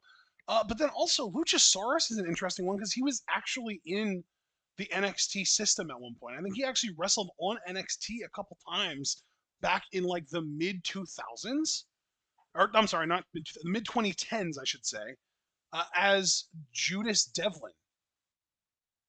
okay, So he interesting. actually does have a history in WWE, believe it or not. Yeah. I actually like Javaris's answer of Hangman. I do think Hangman could work in WWE, but he'd have to learn to listen to other people that aren't himself. So And like, you here's know, my thing too, because I figured Hangman would come up, but like, what does Hangman do that would make him stand out in WWE? mm, I don't know because I think he would be probably a great beneficiary of writing and like how he's written and oriented would make him stand out. But as Yeah, far as he himself, I don't know what he brings like if to the you table. gave Hangman the push that's currently being given to Ethan Page, I'd be into it. I'd be excited. I'd be into it, but I'd still be rooting for Trick to beat his ass. Oh, same, same. Especially given that he's going to be. I love that Caster Sales answered he drinks. But that's Oh that's the thing God. though. Like, would they let Yeah. him do that in WWE? Like, would they let his gimmick still be drunken millennial cowboy in WWE, or would he just be millennial cowboy? And like, how much less compelling is it if you take away the drinking? Yeah, I think they'd let him do it in the Netflix era because that's promising to be edgier That's from what I've fair. seen. That is fair. But they're not on Netflix yet. And to be like, and here's the thing too. Let's be real. If Hangman came in and like it was kind of like the Southern Cowboy thing, how soon before he's brushing shoulders with like Brooks and Briggs and like that whole like I don't know because I like Paige. That's the thing. I like Paige. I do think there's a main event guy there. I don't know though. It's just weird how WWE's scheme is operating, and that's why everybody that's in AEW, I think you even said earlier, right? That just feels like they do fit there because it's more about the work rate, whereas WWE is like, yeah, cool, you can show off in matches, but we need to know that you can keep up with these story beats too. Yeah, Because I yeah, think I'm like Kenny. that's Yeah, funny. Kenny is like the one name too. Like Kenny is. I think Hobbs and Kenny are the top two names for me as far as like quote unquote homegrown AEW talent. But even then, like Kenny is, I still see him as like a New Japan guy before I see him as an AEW guy. Yeah, I really do wonder what could have been when Kenny was such a hot fucking commodity, and everybody was like, "Oh, is he going to WWE?" And Dude, then he I pivots want and to he does see the AEW. timeline where he signed with the Fed. Dude, same. Because that's like you want to talk about video essays? I could probably do a whole Voker if I gave enough of a shit about Kenny Omega because I remember when this dude was pro wrestling seemingly for a lot of people because of his New Japan run, which I think in hindsight just made Okada look even better, right? But like, yeah, Kenny had all that fanfare, and then he just decides like, rather than working for somebody else, I want to work with myself, work for myself, so I can like goof off, fuck around, and just do the wrestling that I want to do. And I get that him and Ibushi, and this is probably going to be the meanest that I've been all review. Him and Ibushi have always talked about like we have our own vision for pro wrestling. I'm sorry, guys. In my mind, your vision kind of sucks. Yeah. Like, Like if I your yeah, vision is literally like this putting your bodies through hell to try and pop a crowd bullshit, like no, that's a garbage vision. Stop it. yeah, yeah, exactly. And see, do I want to go there? I almost wonder if some people don't want to like. I don't mean this in the arrogant way of simping for a corporation, right? And I think you guys know me well enough to know that. I just always feel the need to qualify for any new viewers. But I do wonder if some of these people are scared because when a company is more story driven, maybe that would expose some people and then they would have to give up the illusion that they're as good as they think they are.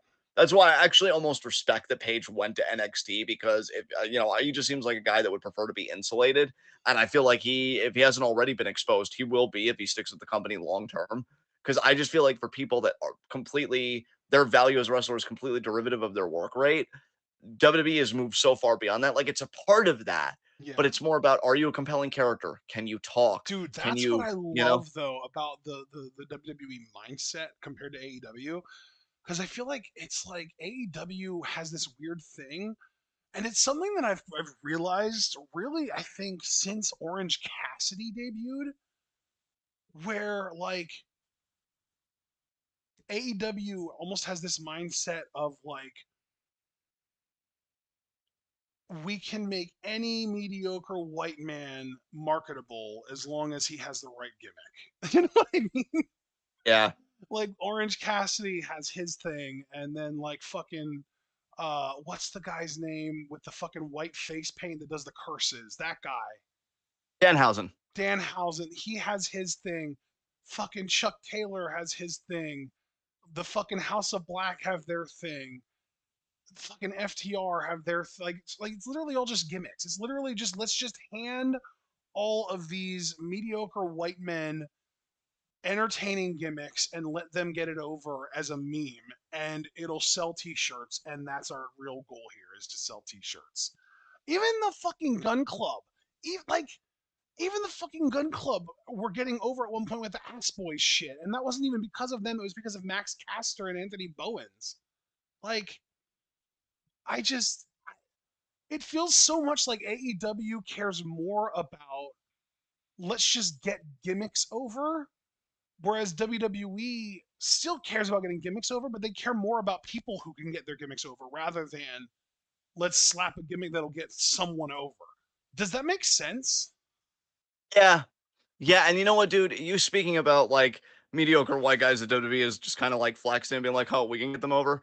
A person that isn't in my mind a mediocre white guy that I'd love to see give the company another shot. Pac. I was even just thinking about him while you were talking. I'm like, I wish he'd go back to that company and have another run because I actually enjoyed his King of the Cruiserweights character, and I feel like under Triple H's direction, because I feel like a lot of the Vince stuff with him, it probably left a sour taste in his mouth. But like with Triple H, I don't know. I feel like he'd get a lot of mileage out of that run. I'd be excited to see him back in the company again personally. Maybe. Um, but yeah, I think to wrap this up, we talked about Money in the Bank. Did you want to talk about? Was there any point to talk about NXT at all, knowing that we're live reacting to Heat Wave tomorrow, or do you want to just Yeah. open the forum to You know what? questions? I actually didn't know if we wanted to like look at this past week's episode of NXT and see if there was anything on there that doesn't just directly relate to Heat Wave that we wanted to talk about. Like Michin and Jada Parker had a fucking awesome street fight. Did you watch that? I unfortunately never got around to watching it, Dude, and it was I wish so I did. Yeah, good. It was so good. And like, it wasn't like a match of the year candidate by any means, but like when you take into account that Jada Parker is so inexperienced, like let me actually see if I can find a match number for her. Boom and boom. 37. That was her 37th match in her career, and yeah, I thought that that was like a match that could have been on a WWE main roster pay per view, and people would have talked about it as a standout match. That was a really fucking good match. yeah, yeah, So like, massive props to Jada Parker. That was awesome. We had another. There was another tag match. It was like New Catch Republic versus Tank and Hank. Nothing really to say there. Izzy Dame beat Brinley Reese, and there was like a storyline progression there where at backstage we had a thing where I forget if it was Malik or Idris. I forget which one of them doesn't like her. I think it's Idris that doesn't like her. I Well, think. whoever it was like, see, this positivity stuff doesn't work. You lost. And she was like, listen, guys, I'm going to go work out. You can come with me, but if you don't, I understand. And she went off, and the other one, the guy that does like her, went with her, while the guy that doesn't like her just kind of stood there and looked like, God damn it. You know what I mean? Like, there's progression happening in that story. So that was Yeah. cool. We could, I mean, if you want, we could talk about the Roxanne Lola segment again, but we don't have to. No, no, I'm good. That Oro sucked. Mensa. Oro Mensa beat Miles Bourne, dude. Good for Aura. I like that they're like pushing him in Dar's absence. Yeah, It's man. good shit. Yeah, it is good shit. I've been liking his stuff. His little touching promo from last week where he talked about his childhood was a good sort of beginning to a push for him, and this is another good step towards that push. We got a Wendy Chu match. She beat Carly Bright. That was cool as well. Really digging what Wendy's doing right now. Yep. Yeah. And then we got the Shawn Michaels statement on Brooks Jensen that I wanted to talk about too. You can run game on the. It's not. I'm not saying oh boy because like I don't want to talk about it. It's just oh boy because like this fucking story. But what are your thoughts? Well, I hate it, so that's why Yeah. I wanted to talk about it. Because Sean addresses all of it. And the thing is, to be clear, when I say I hate it, I'm not saying I hated this segment in isolation. I'm saying I hate this whole story, this whole Brooks Jensen got fired, but not really. They won't let me into the performance center, whatever the fuck garbage. He's showing up on shows. He grabbed Vic Joseph at one point. The security's throwing him out. He cost Trick a match against fucking Sean Spears. Like, it's just a garbage story, in my opinion, on par with like unhurtable Joe Gacy and Sean Spears being a guru. Yeah. Maybe worse. I don't know. Yeah. And now Sean Spears said that on next Tuesday, which is in like, since it's after midnight, 2 days now, they're going to have a sit down discussion with Sean and Ava, I assume. I don't know if Sean's even going to be there. I assume he will, but I don't know. But it's at least going to be Brooks and Ava, if not Brooks, Ava, and Sean, to talk about Brooks's future to see if they can quote unquote steer him in the right direction. So there's this whole sort of narrative of like Brooks is having a hard time and we want to just help him to get back on the right course. And like, I hate everything about this story because I feel like it is sort of a snapshot of a lot of problems in the US as a country. Because Yeah. of course it's the white guy causing all these problems and being like, oh well, he's a troubled man. He needs to be shown the right direction. Yeah. Yeah. Uh, I think I'll take a different well, actually, no, I don't want to cut you off. Is there anything else you want to say about your dislike for the story? Because I want to hear your thoughts. yeah, I'm gonna take a different tact on this entirely because I think everything you're saying is like salient points. But for me, as somebody that actually publicly said on this podcast, I like Jensen. I do think there is something there with him. I just feel like my problem with this from day one has been they are doing way too fucking much. Like even when Drew quit the company, you look at Drew, which is why he's one of the best characters, not just in WWE, but I would argue in all of pro wrestling right now. He said he quit. What did he do? He deactivated his Twitter. When did he reactivate it? After he beat the shit out of CM Punk to flex. Perfect. Perfect. Look at Trick Williams. Trick Williams was attacked by Carmelo at NXT Vengeance Day, which I guess was appropriate, right? Thinking back on it. The last tweet he had was hyping up Vengeance Day being in the main event. Didn't tweet for weeks to sell the beatdown and sell his heartbreak and how messed up he probably was mentally that his best friend betrayed him. There is a right way and a wrong way to use social media in pro wrestling. If you want the wrong way, just look at AEW, period. But I feel like this is Look a at rare Tony miss. Khan specifically. Yeah, but I think this is a rare miss on WWE using social media. That and the Wyatt Six, because we were talking about like Indy tweeting that she wants to divorce Dexter, even though like we don't know, like he's under a mask, so we shouldn't know that that's Loomis. But that's a whole other thing. But like here, Jensen is tweeting, like drinking and this and that, and like here is my problem, right? I feel like in the history of pro wrestling, the Maverick character, the character that goes against the grain, that wants to destabilize everything. It's a very special character. Now, I'm going to say something that I hate myself for, but I genuinely believe it. CM Punk in 2011 did amazing with that character. And I think if we say otherwise, we're kind of lying to ourselves because I remember all of our reactions in 2011. We were eating that shit. Yes. Before him, Austin in 97. Oh my God. This fucking dude was giving shit to Bret Hart, Shawn Michaels. I mean, even before 97 in the WWF, his ECW stint where he was allowed to talk and he tore WCW a whole asshole. So when I look at the Maverick character, the character that goes against the system, that's like, oh, everything's wrong and screw you guys. There are two paragons, and it's Punk and Austin. Brooks Jensen, I may like him, but I'm not deluded most of the time. He's no Punk or Austin. when I said that I like Jensen, I want to qualify that. I thought, honestly, he had more of a Dusty Rhodes streak to him, where he was that working class guy that very much believed in family and this and that, but he was a bit adrift, a bit astray, like, a bit wayward. But he kept his head up and not down, and he was going to wrestle and level up and this and that. He was going to find himself through the hard work and the grit and the hard times, right? I thought he was going to be a baby face that would figure himself out because I feel like that's where he could potentially thrive, if at all. This is not it for me. I think it's doing way too much with the social media. You should have had him go quiet to me. I feel like the interference where like he cost Trick, come on. Come on, because if a real fan did that, they'd be in jail, or at the very least, they'd be heavily fined. If this is a realism era, you need to do realism right. If there are no repercussions with that, that is the one thing, by the way, just to circle back, that I really don't like about the Punk Drew story, because Drew is really doing a hard carry for me. I can't tell you how much it enrages me just from a writing perspective that Punk has not faced consequences impersonating referee, because if anybody else would do again, like that's really fucked up. And it's just like, oh, but he's the victim because you antagonized him first.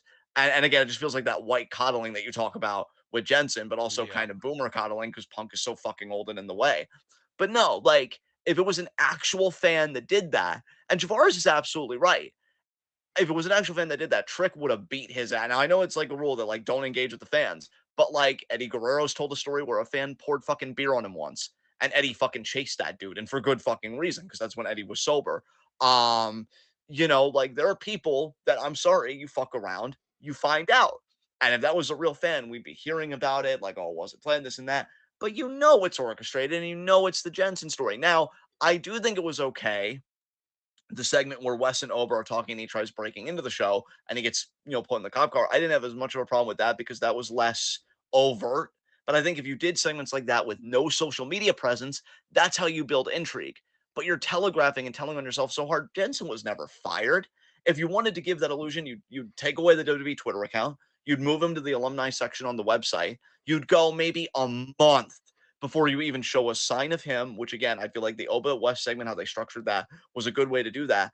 But you're cramming all of that into a very finite space. It's not allowing me to breathe. It's not allowing me to appreciate on it because you're telling on yourself. And now this whole segment they've got, like, I'm morbidly intrigued, and it's a big test for Jensen because if you're having this sit down, I'm guessing you're going to do it in the ring in front of everybody. You better be able to talk because you're doing all this shit on Twitter where you're drinking and you're laughing and like, oh, isn't it great that these people get opportunities, but not me? Again, like really very much cozying up to that Maverick type character. You better fucking talk because why Austin and Punk were able to make those characters work was because they could talk. Dude, Mm-hmm. I still remember, just to keep it more recent with Punk, even though God, we're old if more recent is still like well over a decade ago. Um, when he had the whole fucking exchange with Vince and he said, I'll kick you in the nuts and you'll smile at me and like it because, you need me. You need me and you will show me respect. I was eating that shit up. I know you were. I know our friends were in the community at the time. Jensen, I don't think has those promo chops. I think his promos are just oh gosh darn it, like it sucks and it's hard for me right now, but I'm gonna push through. I think he's a very palatable babyface to people that maybe has a mid card title reign in him. This feels like a main event, and this is the big crux of my whole thing, the route that I wanted to go. This feels like a main event push. And right now, I want to stress right now, Brooks does not feel like a main event talent. And when you put out there on our preview and predictions that you feel like Brooks could be the one to beat Oba, when I tell you the color left my fucking face, because I'm thinking that would be a Hindenburg level disaster. When you get a guy that is a human fucking god, that he defies the paradox of being both human and a god because he's so dominant and you lose to Wish.com Dusty Rhodes. As how I conceive him, right? But they're trying to make him a Wish.com Stone Cold, which might be even worse. It's not going to work. It's not going to work. And so I will say this storyline, it's not even necessarily that I hate it, because in a way, I'm more bewildered by it than hating it. And I will say, beyond bewilderment, it terrifies me because I'm really, really, really afraid that Obafemi is going to be the biggest casualty in this, if not Trick, even, because I don't know if they're even having any intention of Oba crossing paths with Trick. I mean, bro, if we're being real, Trick has more of a material, like a legitimate basis to be in the crossfire because he was the one that Jensen cost him the match and he hit him with the announce table covering. So it could even be at Trick's expense. But either way, I don't like it because I really like Trick. I really like Oba. And let's talk about the more meta political point here that you kind of touched on is that it's a hot rising black star used at the expense for potential white mediocrity here in Jensen. And like that is not the way to go in 2024. So I know I gave a very long-winded response. I've just had a lot of thoughts on this that I feel like I'm finally fully able to articulate. So if you want to react to anything I said or add anything else, I mean the floor is yours, bro. I'm gonna mute up so you can. No, no, you don't even need to mute, man. I don't have much to say at all. I just I find it interesting because I never even thought of it from the angle that you did, and yet I find myself agreeing with everything you say because I do agree that if he didn't do the social media stuff where it's like him trying to like point out the flaws in the system and talk shit about how like, oh, isn't it funny how they got opportunities and I don't, and all that shit, it would have felt more Dusty Rhodes.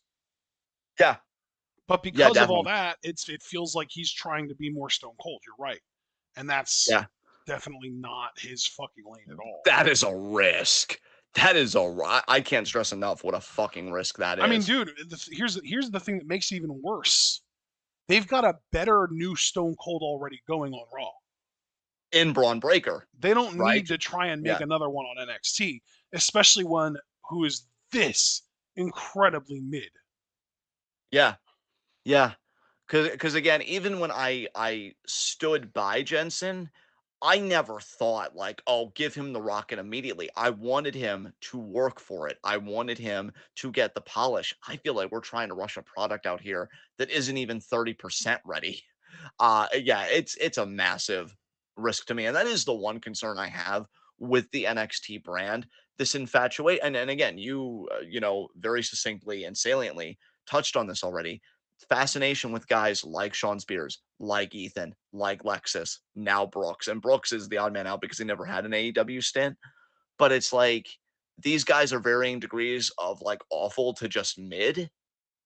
And like I'm here for the excellence. Like I'm sorry again, and this is just me saying it in the most sincere way. I'm not gushing. I'm not getting the, you know, the excited voice and doing my whole bit. You look at Obafemi. Obafemi has figured this business out, and he's only 25 fucking years old. If anything, like I'm glad they kind of pull him back as much as they do because for as much as we love anybody, I know I can jokingly say give Oba 3 segments all show, but I'm sure it would get old pretty quickly. So they're using him the right way, but it's like if you have him lose to a Jensen potentially, I know Super Blue is adamant that that's not happening. Don't put anything past Sean Super Blue. Like I'm just being sincere with you. I know we like to have fun, but I think you're giving Sean too much credit. Whereas Ashton and I, it's not that we're trying to like piss on him, but we're being very conservative in our estimate here that he could very easily fuck this up. Um, I just don't see what the fixation is. I really don't because you've got Trick, you've got Oba, you've got Wes. Um, this is a time to move beyond the paradigm of like an ace top guy wrestler or even just main eventers that's just always the prototypical white mold. Like if there was ever a time for WWE to just embrace like, you know, emerging demographics and so this is the fucking time because it's not even just that they fit the demographic, because that's just neoliberal identity politic bullshit that I do not stand for. They're genuinely fucking talented and they're genuinely making fucking money. Don't burn your own bank just to get a guy over to amuse yourself. Don't do it. And that I'm really afraid that out of everybody, Sean and of course Tony Khan, but that's a completely separate company, are just most liable to do that. Um, Yeah. so yeah. Um, Anything else to talk about here? Well, because yeah, this was just the Sean segment. Anything from NXT that doesn't directly tie to Heatwave that we could discuss? Jasmine Nix pinned Carmen Petrovich, and that is going to lead to a match on Heatwave's pre-show that you and I are going to be watching, which is going to be Carmen and Ariana versus Jasmine and JC. Looking forward to that. Yes, definitely. That I believe is it though. That's all of NXT this week. All right. Well, I guess we can open up And the I forum for didn't watch questions. a lick of AEW, so we don't even have to worry about that. Yeah, and I watched a little bit, but I don't even want to talk about it because it's the same bullshit. I think we already talked enough about AEW relative to WWE in this like grand review. Yeah. So I think we can just open up the forum for questions. Going to be an interesting slate because this is coming off of Money in the Bank and just a very raucous week because we know Heat Wave is tomorrow night. So any lingering questions you guys have, please ask. Caster Sales, if Gunther becomes champion, who do you picture as his possible challengers? Well, Seth's going to be an immediate one. because the whole stip was as long as Priest is champion, and you got to do a Gunther Seth matchup. Like I feel like that's a fucking gimme. Yeah, Sammy definitely they got to circle back there because you he was the go. guy that ended his historic Intercontinental title reign. And Gunther, let me say this: Gunther as a character should want to face Sammy. Because he should want to avenge that loss and he should want to do it with a bigger championship to show how much he's grown since that Intercontinental title loss. So I'm just going to keep it to two so Ashton can talk. I say Seth and Sammy are absolute gimmies. What about you, Ashton? Drew and Punk, Yeah, for sure. both. I think they should both be wanting to go after that title. Um, I would say you said Seth and Sammy. So I Yes. guess I mean it's probably worth mentioning Priest. Yeah. Probably worth mentioning Jay Uso. Yes. We definitely need to do Jay Gunther again because that's like an understated rivalry that I'm really enjoying. Yeah. Yeah. Maybe Uncle Howdy if we get really lucky. That would be interesting. You'd have to play it right, but I'm open to it. Yeah. Yeah, and then the other maybe for me is Chad Gable. Yeah, I know Javaris, and I'm not saying these are challengers that I want, and I do agree with you with Chad, by the way, especially if Gunther at any points turns babyface. I know Javaris at one point did mention Ilya as a prospective challenger. I can see it, Javaris. Again, you would just have to build it right. I would die Not just inside. I know you would. And again, that's why I'm saying it's not even about matches that I want. It's just being realistic about Gunther's reign. I do think you have to keep Ilya at least on the mind. But we'll have to see. And yeah, I think we'll just put a pin in it there because I know other questions will come through. Super Blue. Now that the field is set, is this the worst G1 ever? Don't even know and don't even really care because Yes. yeah, is it? Yeah, well, good thing we're skipping it. Uh, God damn. Yeah, Yeah, I you want to hear just it? You want to hear it? sure, hurt me more, daddy. Let's do it.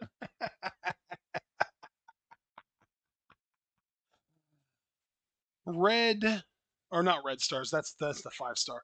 A block. You ready? Yeah. Shota Umino, Okay. Naito, Okay.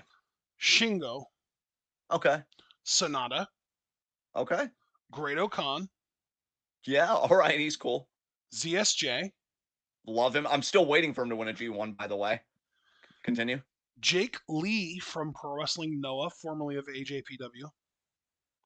Was that the guy that we liked? Was that the guy Jin that like? No, he's not a gaijin. Oh, fair enough. He's Korean. Well, he is technically a gaijin, but he's not white. He's Korean. Oh, fair enough. Fair enough. Okay. Yeah. Okay. Evil, Ew. Gabe Kidd, Ew. and Callum Newman. Don't know who that is. He beat Yoshihashi to get in. Well, he has my thanks. He's a UK young lion junior heavyweight, and he got into the G1. Cool. Cool. Okay. Now we get into the B block. I'm gonna try my best to work my way up, or no, down. I'm gonna work my way down from the top. Yoda Tsuji, Chad. Jeff Cobb, Chad. Yuya Uemura, Like him. Hiroki Goto, Solid. El Fantasmo, ELP, Over him. Konosuke Takeshita, Love him. That's cool. That's cool. I don't know where to start for these last four because it's all bad. It hurts so good. You know what to do. Ren Narita, Ew. he's the best one. Actually, Bolton Oleg, Don't know who that is. he's another young lion. He is a gaijin. He's a bigger guy. He is from Kazakhstan. Interesting. So question mark for me because I am curious, but not curious enough to He's a subscribe. bigger guy. He's like a 260 pounder, 6'1", 260. Damn. Yeah, he's kind of interesting. But Yeah. the last two, Hanare Ooh. and David Finlay. And that's where I say Zendaya. All right. Huh. Oh God, the safe word was Zendaya. Yeah. Um. Uh. God, I love the boys so much. You So know what though? did Money in the Bank tonight. Yeah. Just why it was the best time for me to make that reference because it all comes full fucking circle. Never say I don't do geometry. You're a fucking liar. Um. Now let's see. Caster again, do you think Roman will come back at SummerSlam? I'm a yes on this right now. I do think he will. It's a big four. And I definitely think he'll emerge there. If they actually pull back and they don't do it, I'll actually be more impressed than Let miffed. me ask you a But question. yeah, sure. Aside from like fucking duh, you've got Solo running around calling himself the tribal chief. What motivation does Roman have to come back at SummerSlam?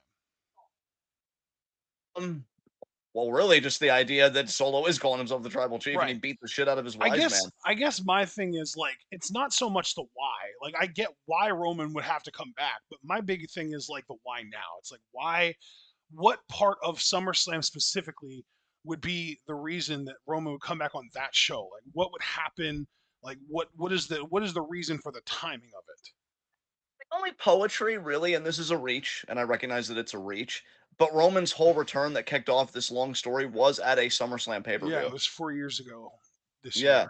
year. Yeah. So I feel like Roman's kind of had distinctive moments at SummerSlam. SummerSlam was also where he beat Brock Lesnar in that last man standing match. So Roman at SummerSlam kind of go So together it's like like a his memorabilia. sentimental thing. Yeah, I mean, even when Roman was getting pushed in the Shield as a singles guy, one of his first big SummerSlam matches was beating Orton. Randy Orton. Yeah, I remember. So Believe like, me. yeah, so it's a Because very then he got superficial reason. injured and didn't show up again until like November, and that was when he declared himself for the Royal. Yeah, we did get those check-ins via video about that rehab. Yeah. Still doesn't beat the RNN, but whatever. No, but Uh, I'm asking though because like I guess I just don't understand like if Roman's gonna show up to be like you fucked up Solo, why wasn't it earlier? Why wasn't it tonight? Why wasn't it on SmackDown this week? Like why in kayfabe, why would he wait until SummerSlam to do it? I don't know. I'm just the question was, do you think Roman will come back at SummerSlam? And I'm just saying right now, I think he will. I wouldn't mind if they pulled it back and like they waited. Yeah, Because that's my thing. yeah, Is like I'm just wondering like if WWE can do something where they have some kind of catalyst that can trigger for Roman to come back rather than just it's a big show, so Roman's here. see, and I feel like Paul Heyman getting taken out was kind of the catalyst. That's what I Because mean like, though. Like that should yeah, have been, but like that also happened like a week before Roman's dad died or something. yeah, Or actually it was the week that Roman's dad died, I think, wasn't it? yeah. Yeah, So apparently they had his services today actually, and thinking of that, that's gonna kudos to be Jay one for of the yeah. best promos of the year, I think. I almost have to wonder if Roman's even going to mention it because I feel like you have to. I feel like Roman has to say like Solo, you tried to throw a coup to take over my bloodline and you chose the worst week of my life to do it. You waited until my father died to declare yourself the tribal chief, to demand people acknowledge you, and to assault my wise man. Like, I feel like he has to bring it up, right? Yeah, yeah, I certainly would think so. Um, yeah, I don't know. We'll have to see, but it's coming sooner rather than later. And I that first promo that Roman cuts is going to be something. I've even kind of had it in my mind that they might even do it by having Paul Heyman come out first, and Solo's looking confused, and then Paul is just able to be the wise man again and formally introduce Roman Reigns back. Because I don't even know if Roman wants to do a hit and run. I think he wants Solo to think about it. I think he just wants to kind of big league him and get up in his face. Yeah, I So also have to wonder, like,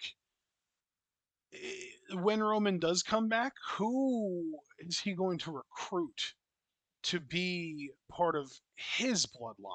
Because obviously the Tongans and Jacob are loyal to Solo, and Solo is very clearly not interested in falling in line behind Roman anymore, which is what I thought would happen eventually at a certain point. That dream is going out the window. So like Roman's not gonna just show up and try and 1v4 their asses, obviously. He's never been a the best fighter. He always just wins because he has support, right? So yeah.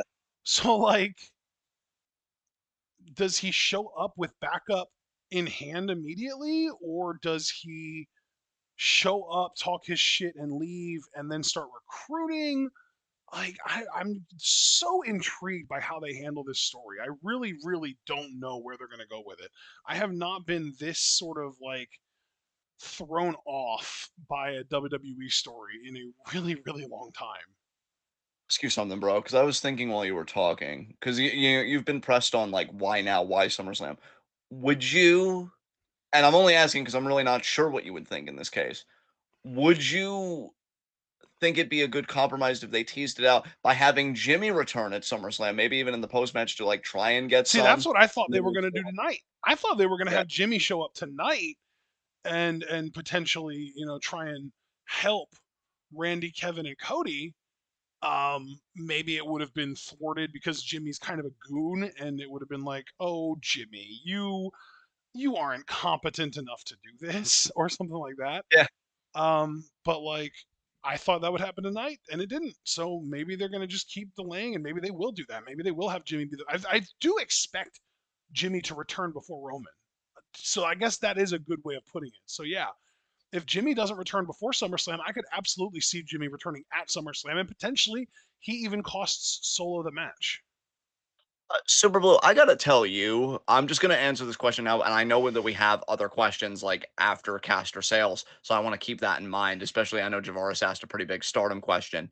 But you said, how does Jay get involved with the Bloodline without the briefcase? Given that Jay did not get Money in the Bank when I really thought he was a heavy favorite, I'm really actually starting to look at Jay as potential Rumble winner in 2025. That field is gonna be crazy, bro, for Yeah, it men's is. because I think if you're not thinking about Jay as a winner, I think that's a bit naive, respectfully. I'm already looking at him as they might actually fucking do it because he's so over as a babyface. And like Royal Rumble, more often than not, seems like a babyface matchup. Like obviously you've had heels win it. But I could see Jay doing it, Super Blue. So and then if he does that, you're kind of brushing shoulders with the main event scene again, which means you're automatically brushing shoulders with the bloodline.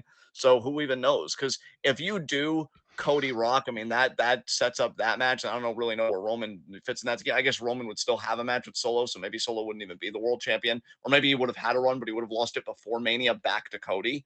And then yeah, you can do Jay and the fucking world title scene, and then I don't know, maybe you could just bring all those forces together somehow. But let's get back to the questions.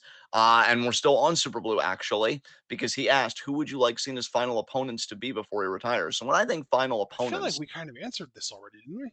yeah, we did kind of answer it just about the tour, but when I think final opponents, I think just the very tail end of the run, and that's really when Right. I'm giving the rub Right. So for me, next that year. comes down to Gunta, Braun, if he's called up by then, Oba or Trick. Yes, That's like my yes. list, basically. Maybe even get a mellow match in there because I think Cena does work well with the smaller guys like a mellow. And I think it'd be Cena a good rub. AJ Styles matches were always amazing. Oh my god, dude, those matches were so fucking good. Um, So yeah, I agree with Ashton there. I think that's a pretty good list. Okay, moving on. Javaris, finally, we're gonna get to his question. What do you think of the blocks for the 5 star? And with how Stardom assassinated her character, do you think Saya Kamitani wins this year? And if not, who do you think wins? In my opinion, I think Tamantha wins. Hmm. I still have Kamitani as winning because here's my thing, Javaris. I think it's like it's the rock bottom adage, right? Once you've hit rock bottom, once you've lost everything, you're free to do anything. And Saya losing everything, it might paradoxically be the momentum she needs before winning the biggest tournament in Stardom and getting another shot at the world title where she wins the world title this time. Because let's not forget, she was Micah's first title defense and she lost. So I feel like Kamitani's just been taking L's and the high speed title is just kind of a holdover. Um, Well, if she's still high speed champion in going into the 5 star, would you still pick her to win the 5 star? I would honestly, because I think Kamitani is the exception to those kinds of rules. I really do. Um, I don't even know beyond Kamitani who I would even consider. I don't think you're wrong, Javaris, for thinking about Tam. I Tam is my pick.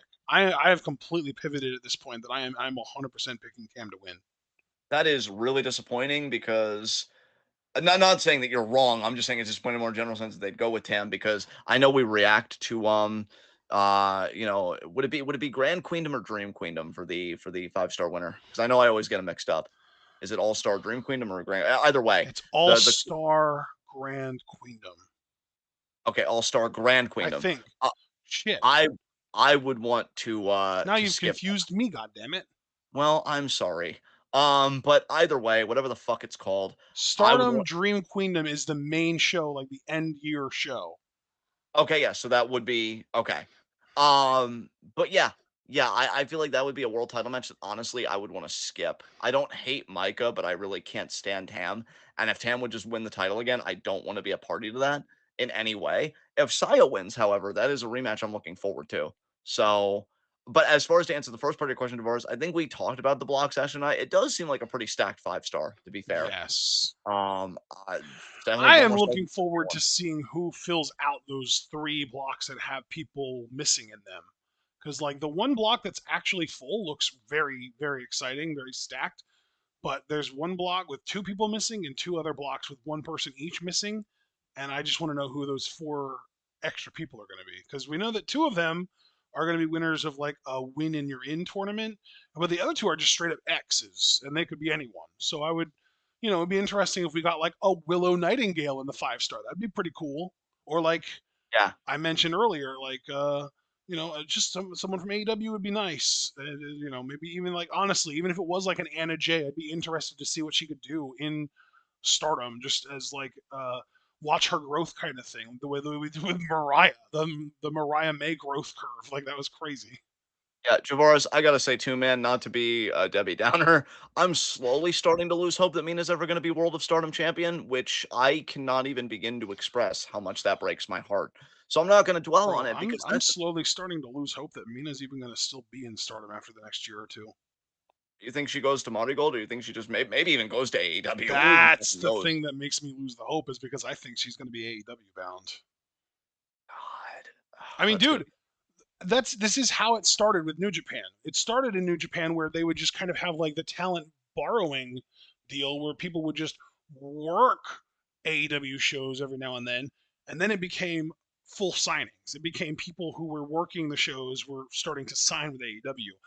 I wouldn't be surprised if Mina signed with AEW. Sapphic soulmates break the streak of me not giving a shit about this company. I really don't think so. I mean, if Fuck. it worked on you, I mean, shit. I mean, I love that story, but, see, I gotta be genuine. I missed a lot of those segments too, just because again, it's AEW, and I really, really don't fucking care. That dude, that would suck because I adore Mina. I really, really fucking do. So yeah, It feels like Javaris, we'd you be could losing her to AEW. it really would. So Javaris, you could see the hopelessness on this side of the table. I've already given up on Javaris Mina said being he's World mad Scrum that Mina Champion. isn't in. I heard that she's not in because she's going to be working AEW shows during the 5-star, and I actually saw that maybe Hanako would even go with her. I saw that there might Fuck. be like a whole angle where Hanako is going to go with Mina to work AEW during the 5-star. Bro, it makes sense to anything about it because Mina's always thought global. Yeah, She's never limited herself to Japan. And so like and for Mina, the Bushiroad wants to. Bushiroad is very new, is very Japanese centric. yeah, and like for Mina, I'm proud of her, and she should absolutely follow her vision. And God knows I'm not going to speak for what a woman should and shouldn't do. We've already got a Supreme Court for that, apparently. But like, fuck me, I I don't know. I love Mina to death. I really, really fucking do. I just know that if she goes to AEW, it's not the death of my fandom for her. It's just going to be the death of me ever watching her because I'm just not going to like because look, history speaks for itself, right? When have I ever done it for other people that I liked? I missed out on Andrade, missed out on Cole. Like it just happens, and Mina's just going to be another one. Um, and I know that that's a me problem, but it's a me problem I'm not looking to fix. So here we are. To go back to questions. I think Superlu just quickly asked John, why are you over ELP? It's just another white guy that just does a lot of flips and stuff. Maybe as a personality, he's okay. I haven't heard an ELP promo in a minute. I just feel like there are so many guys that I find far more compelling right now. I don't really give a shit about scrubs in New Japan. Like, I probably sound like a real douche in a vacuum, or maybe even when you have all the context. But yeah, like just a lot of wrestling is just so focused on look at me do this 800-degree 630 senton, and it's like I know Chris probably isn't picking it up, but I just golf clapped. And No, dude, that's at the same time, dude, it's funny though because I'm like, okay, I mean, if I wanted to see that, I'd watch Simone Biles. exactly. Exactly. Good luck to her, by the way, in the Olympics. It should be starting soon Yeah, because I know it's this month. I Um, think it's in like 2.5, 3 weeks when it yeah, starts. yeah. Um, so let's see. Super Blue again. Because yeah, I'm not missing anything. Yeah, so Super Blue again. Do you think Ridge shows up and helps Chase U win the NXT title? No, Absolutely. Oh, you don't think Ridge is gonna help him win the tag I don't titles, think right? Ridge is. I don't think no. I don't think Ridge is going to do anything, and I think that that's going to be part of the story. I think that they are going to lose because they had Ridge's help to get there, but then they didn't have his help to win the titles. And that's going to lead to Chase U being more willing to use Ridge's tactics, which implies cheating, to win. And it's going to be a story that leads to Chase U being more cheaty and maybe even more heelish. Can I ask you a follow-up question to that? Sure. Uh, do you think they kinda just kick Andre Chase out? Because here's the thing, here's why I asked that before you answer. You can very clearly tell that in this story that Ridge and Duke have a silent agreement and understanding with each other, but I don't think that's shared Yeah. by Andre. You So know do you think what? it becomes Here's my Duke thing. University? I don't Yeah, know if they fully kick Andre out of the it's Andre Chase U, that whole thing. I don't know if they're going to want to fully kick him out. They might keep him as like the quote unquote coach, but I think that they might try and strong arm him out of the tag team, and we just have Duke and Ridge as a team going after the tag titles and doing more heelish cheaty stuff, and maybe even like encouraging Andre and even Thea to help them cheat. yeah, yeah, I could see that. Alright, caster sales again. Do you think Paul Heyman may end up trying to make Obafemi into a Paul Heyman guy in the future? No. I'm gonna be just very straightforward with you, Caster. I think this is Paul Heyman's last run. Like just the whole bloodline thing. I don't think there's gonna be another Paul Heyman guy after this. I Correct. think this is his swan song, and after this, everybody goes home laughing to themselves that they made a fuck ton of money. Yep. Plus, here's the thing. I like Paul Heyman guys, but let's be honest, it's not the most prestigious lineage. Ryback and Curtis Axel were Paul Heyman guys at one point. I And here's the thing, man, Oba doesn't need it. I miss Ryback. He was gonna make so much money. I don't know what the fuck happened with him. Maybe he was too green because we know Punk certainly railed against him, but then again, fuck CM Punk these days, so I Bro, don't even know what to think fucking anymore. everyone's green according to CM Punk. He's a Jim Cornette guy. Yeah, that's true. But yeah, and also Caster, just respectfully, and again, this is another high compliment to Oba. I reiterate, he doesn't need it. I don't That think Oba I needs to be a I'm Paul glad Heyman you guy. reiterated that because I wanted an opportunity to double fucking down with you. You're goddamn right he doesn't need it. He can talk for himself. Yeah, like I understood when Paul Heyman was with Brock because Brock had most of the business put together except for the talking, and even then, Brock got strangely good at it. I enjoy his promo style personally, but Oba Say already knows something how to talk. stupid, Paul. Exactly. But Oba already knows how to talk, and he's 25, and he's already great at the in-ring game. Like when I that was beautiful. I just When love Oba so much. when I say that he's the most complete performer in the company right now, and honestly, when you look at all the fucking scrubs that are getting paychecks, Oba might be one of the most complete wrestlers in the entire industry, no cap. Hmm. Like this dude is a Dude, freak. I'm so glad you brought up paychecks because I was looking for an excuse to talk about Tony Khan's payroll earlier when I brought up Yeah. how like his entire roster he pays like $105 million a year. I feel like if I was in a position where I was basically like a money mark like Tony Khan, where I was trying to run a wrestling company, but like I am always going to be second fiddle to WWE because WWE is this established name for like 40 years at this point. I feel like I would never overpay anyone. I would make it a goal to run the most economical roster. And if I'm going to quote unquote overpay anyone, it would be people whose name value isn't established yet. And I would quote unquote overpay them in the sense that I would give them like more money than the WWE would to get them on my roster. We're talking like the indie guys, the Japanese women, the Japanese guys, the people who WWE isn't going out and seeking out and trying to bring in, or the people that WWE is going out and seeking out and trying to bring in on those like 70K NXT contracts, I'd be offering them 100K. And I'd be like, okay, come on in. You work for us now. We're paying you way more than WWE would have been willing to pay you. And you're going to be one of our stars now. And like, you crank out stories with these undervalued talents that you overpay, quote unquote, overpay in the sense that like you're paying more than WWE would have. Uh, and like you need to make the brand the product. That's what WWE has done that everyone like doesn't seem to realize is like the brand is the thing that people go to see. They don't go to see Roman Reigns or fucking LA Knight or Andrade or Jey Uso or Gunther. They go to see the brand. They go to see the WWE, the pomp and circumstance. You know what I mean? So like with AEW, you need to do something similar. You need to establish like this is where the best stories are told. This is where the best matches happen. This is where like we pay attention to the details. Whereas WWE, it's like the McDonald's of wrestling. We are like the steakhouse of wrestling. That's like if you're going to provide an alternative, you need to actually be an alternative and not just like, haha, WWE, they're PG. We have blood. Ha! Yeah, exactly. I mean, dude, when you talk about WWE as a brand, I feel like there was a time, and that time's probably still going today, mind you, but even when WWE was down bad, there was probably still a time where people signed with them just because they wanted the WWE logo on their paychecks. That's Yeah, the power that that brand exactly. had. Yep. Yeah. So So, you like, have I to be completely willing agree. to overpay less established names so that when you do establish them as names in your company and then they go to WWE, WWE has no choice but to be like, oh yeah, they made their name in your company. Yes. How many times Uh, has ROH been mentioned because of Kevin Owens, because of Sami Zayn, because of CM Punk? yeah, exactly. How many times has New Japan been mentioned because of Nakamura? And shit, Right. now recently because of Tama Tonga. Fuck. Yeah, exactly. That's what I'm saying. Like if you're a Tony Khan, if you're like trying to run a second best wrestling promotion in the US behind WWE, you can't just try and be WWE but with blood. You have to actually make an alternative. You have to actually be something that does different shit than WWE and not just do what WWE does but worse. Exactly. Yeah. No disagreements here. I think because man, we've been going long on this. I think I'm gonna close the gate on questions. Actually, no. Abel did ask, have you acknowledged the real tribal You're chief today? goddamn right I have. And multiple Abel, times every even. day. Yeah, Abel, every day. Ain't nobody doing what Roman Reigns is doing. He's not even on the product, and I still think he's doing it better than most. Dude, Fuck. right? Roman Reigns, not only is he the real tribal chief, he's the real king, baby.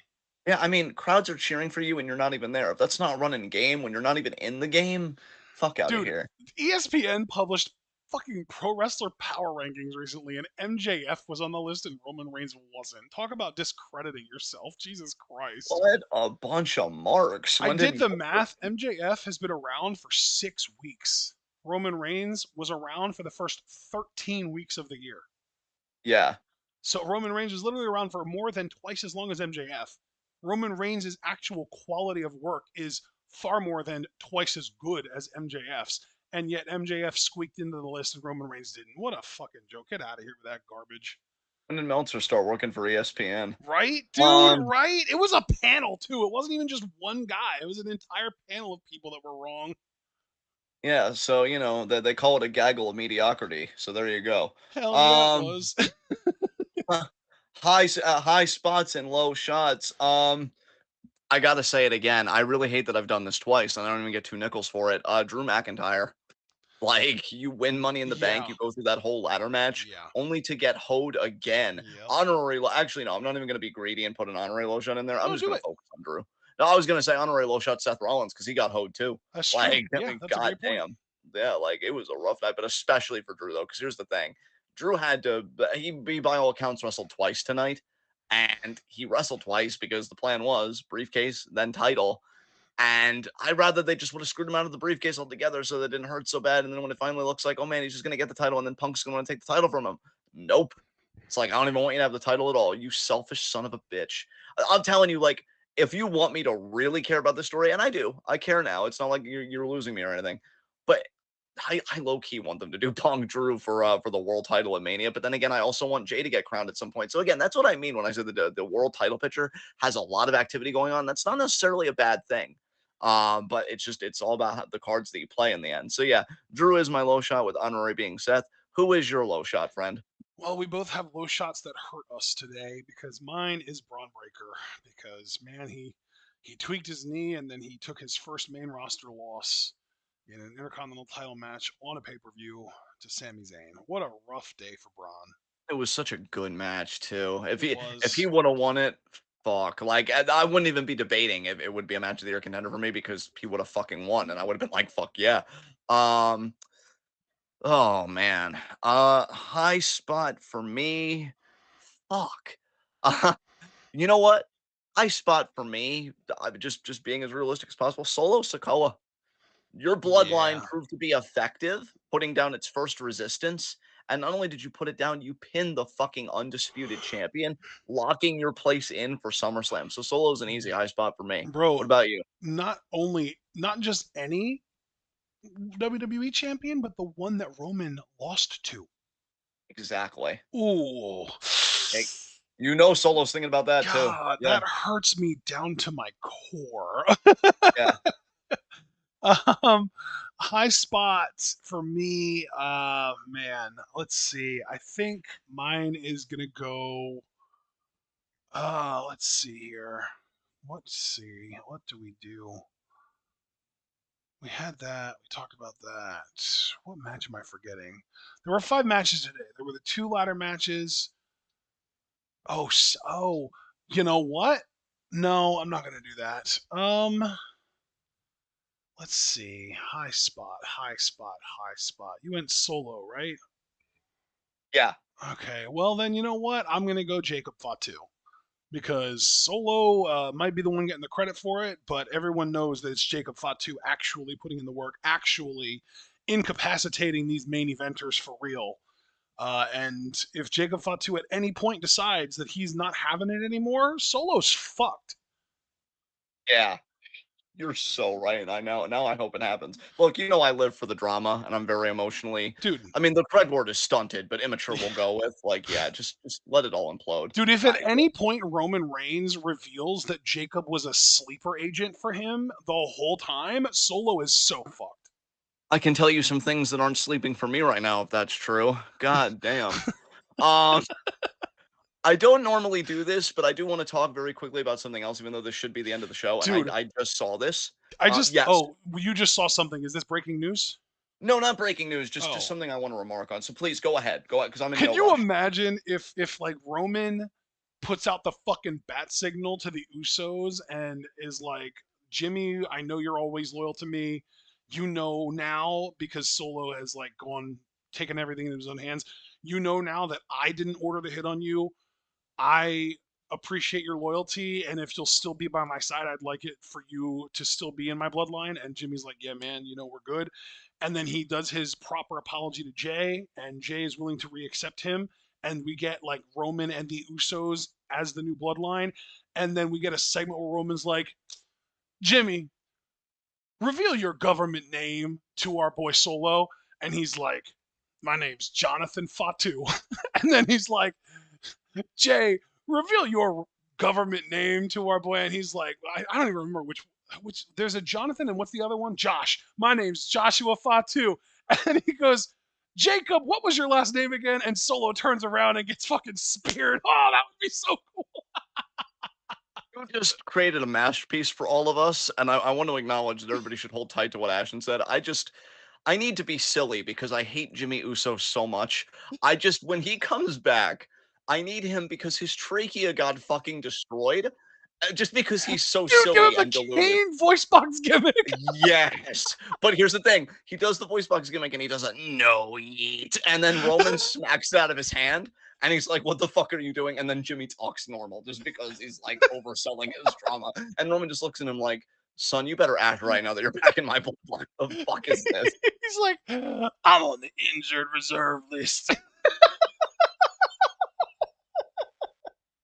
And Roman just looks at him like, "What the fuck are you talking about?" Then he Um, slaps it, I'm off the injured reserve list. yes, yes. Because Jimmy fundamentally he works best as a comedy character, He and like, does. yeah, yeah. Um, so real quick, I normally don't do this, but I Wait, really got wait, wait. angry. Did you just read what Super Blue said? Wait, no, hold on. I keep getting stalled here. Oh God, fuck New Japan. Doki is the junior champion? Oh, Jesus Christ. What? Yeah, well now we know what that title is. Um, Oh my god, I'm sorry. I keep interrupting you. Please continue. No, I just wanted to remark on something because we do have serious commentary a lot of the time actually on this podcast. I was very upset by something I just read. So Lady C June 30th put out a tweet and she said that she had an autograph session recently. And apparently people came to that autograph session just to shit talk her to her face. I And thought that was Kamitani. No, well, maybe happened to Kamitani too, but it happened to Lady C. I'm looking right at a Lady C tweet where she tweeted this. Now, where I want to give credit both to Lady C because she's a hard worker and I still feel like underrated by Stardom. Asuka tweeted in support of Lady C because Asuka is a fucking legend, a true locker room leader, Yep. and I think she always looks out for the Joshi culture. Why I even wanted to mention this though is like, you know what, guys? I know, I know there are people that we may not even like, but we've always just got to be careful the words we say because we can't take them back. And especially in the age of the internet, which is forever, even if you try and take them back, somebody's always got the itchy finger with the screenshot. And a lot of time that is a force for good. Other times, but I really that really makes me so sad. I mean, first of all, that fan is a fucking stooge because like I'm guessing you had to pay money to go to that signing, and then so you wasted money just so you could be mean to another person. Yeah. That's like a level of disconnect, like, I can't even wrap my head around, and we've learned nothing from Hana Kimura, and that is really heartbreaking to me. Uh, So I wanna say that I think Lady C is excellent. I think she's underrated. Um, I'm actually curious where she's gonna go because I actually did see some pics of her because I saw her trending, and I'm like, "Oh, why is she trending?" It seems like she's kinda going in a bit of a new direction post Queen's Quest, which could be interesting. But even if she was just a mid carder, and even if she was just losing every match and this and that, like she's done for a lot of her career, that doesn't mean I can shit on her because I almost wonder if this fan thinks like kayfabe is like real, and it's like you lose all the time, so you must suck. That woman works her fucking ass off. Probably more than you have in your entire life. Because again, if you're willing to spend money to go be mean to somebody, I'm guessing you don't have much ambition in the first place to do anything, good or worthwhile for your fellow human being. And that is just very, very saddening to me and very disappointing. But I did want to shout out Asuka and Lady C for keeping a head up, and I hope she's doing okay. Because Jesus Christ, people, at the end of the day, it's wrestling. I do think it's something we can be serious about. I do think it's something we can be thoughtful about, but really emphasis on thoughtful in different ways, not just in how we talk about it, but how we treat the people doing it. And I mean, that's why I try and sign off every show by telling you guys be good to yourselves and each other. Because let me tell you something, the world's hard enough as it is. The world's already giving you enough reasons and enough obstacles that aren't treating you well in and of itself. Be good to other people because we're the only ones that can have solidarity with each other. You think I'm gonna have solidarity with a fucking corporation? No, I'm gonna have solidarity with people that make the fucking money for the corporation. I'm not gonna have solidarity with Stardom as an entity, but I'm gonna have solidarity with the fucking workers. And I wish more people fucking had that because this business could be so much better than what it is. It might be in a really good place right now creatively, at least with the WWE, but we still don't have a fucking union, and we still have way too much access and way too much parasocial bullshit in the age of social media that I think is really a detriment to the business and to individual workers. And Lady C just did not deserve that. I just wanted to comment on because that just made me so angry. I'm like, here's a woman that was probably looking so much forward to meeting fans, and apparently, like, there were a lot of good ones. So I don't want to say like the whole thing was ruined. But again, the idea that you go out of your way to be like, okay, well, got to get up, got to drive all the way to this, just so I can tell a person to their face that they're a piece of shit. Like, hug a tree, get help, do something, because that's really fucking sad. So on that note, I just want to remind everybody that wherever you find it, enjoy your pro wrestling. Always be respectful to workers, mindful of boundaries, lift them up whenever you can, because love doesn't have to be finite. I think love's finitude is a choice first and foremost, because if we can hate people for no reason, you can spread love even for no reason. I don't think you need a reason to tell somebody, hey, you're doing great work. Hey, you're phenomenal. Hey, whatever.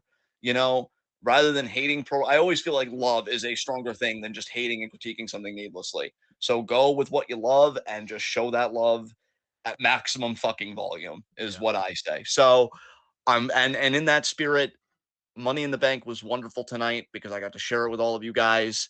Even if there were some spots that scared the fuck out of me. I mean, to be able to lose my mind, like I feel like I haven't in so long for Braun versus Sammy. That's why I love getting together with you guys. And I think we should all be lifting each other up, lifting the workers that we love up, and even the workers we don't like. Just keep to yourself. Just go your own way because they're not bothering you. They don't even know you exist. And I don't think you want the association they make with your existence to be negative. So just go the other way and keep supporting the people you love. I love Braun Breaker. I am so fucking proud of him tonight. I'm so fucking proud of Gable tonight. Really wish we got Master in the Bank. I love Drew tonight. I can't wait to go and watch his segment on the press conference. I really don't like CM Punk, and I save that for here. And I try and keep it to what he's doing as a worker, but you don't see me tweeting at Punk, hey, you're a piece of shit. because there are better uses of energy. So thank you guys for using your energy productively by spreading the love and spreading the excitement for both of our videos tonight. You're incredible, and I hope we can do it all again tomorrow for Heat Wave. We're going to try and catch the kickoff at 6:30. Hopefully that works out. I know this guy's a consummate pro. I don't worry about him. I worry more about myself these days because my schedule's been crazy. But I do think we'll be able to make it just fine. Thank you all for being who you are. It was a really fun show tonight. So with that, this has been the weekend review from TWitWoW, the best wrestling podcast made for wrestling fans by wrestling fans on the web today. Ain't nobody doing it like we're doing it. I dare you to prove me wrong. You can't. Done deal. Leave a like as you file out. Subscribe. Click the bell icon for notifications so you don't miss any of that TWitWoW goodness. Check out everything we're involved in the description box. Follow us on Twitter and Twitch because we are the best wrestling podcast in all the AWC. And like I said, guys, we'll see you tomorrow, 6:30 for Heat Wave. Hopefully Trick can get out of Canada with that title. I think he will. And of course, our personal main event, Oba Wesley, North American title. Who will be the king of the continent? I know who I'm picking. I know who Ashton's picking. It's going to be good shit. Love you guys. And again, especially after what I just talked about, be good to yourselves. And I know it's hard, but I promise you, you are worth it. Be good to each other because though it seems cliche, it is true. You never know what somebody else is going through, and love's finitude is always a choice. Hate doesn't have to come so easy. Let's make love come that easy. Be good to people, give a kind word. And if you really can't, just go your own way. Let people figure their own crap out and just keep doing the best you can. I know times are hard right now. So if TWitWoW is a form of escapism for you, we're grateful. We always want to give you guys quality content. It's hard for us too. We're all in this together. And so with that, tune in and protect your peace. And we'll see you again tomorrow for Heat Wave. Later, guys.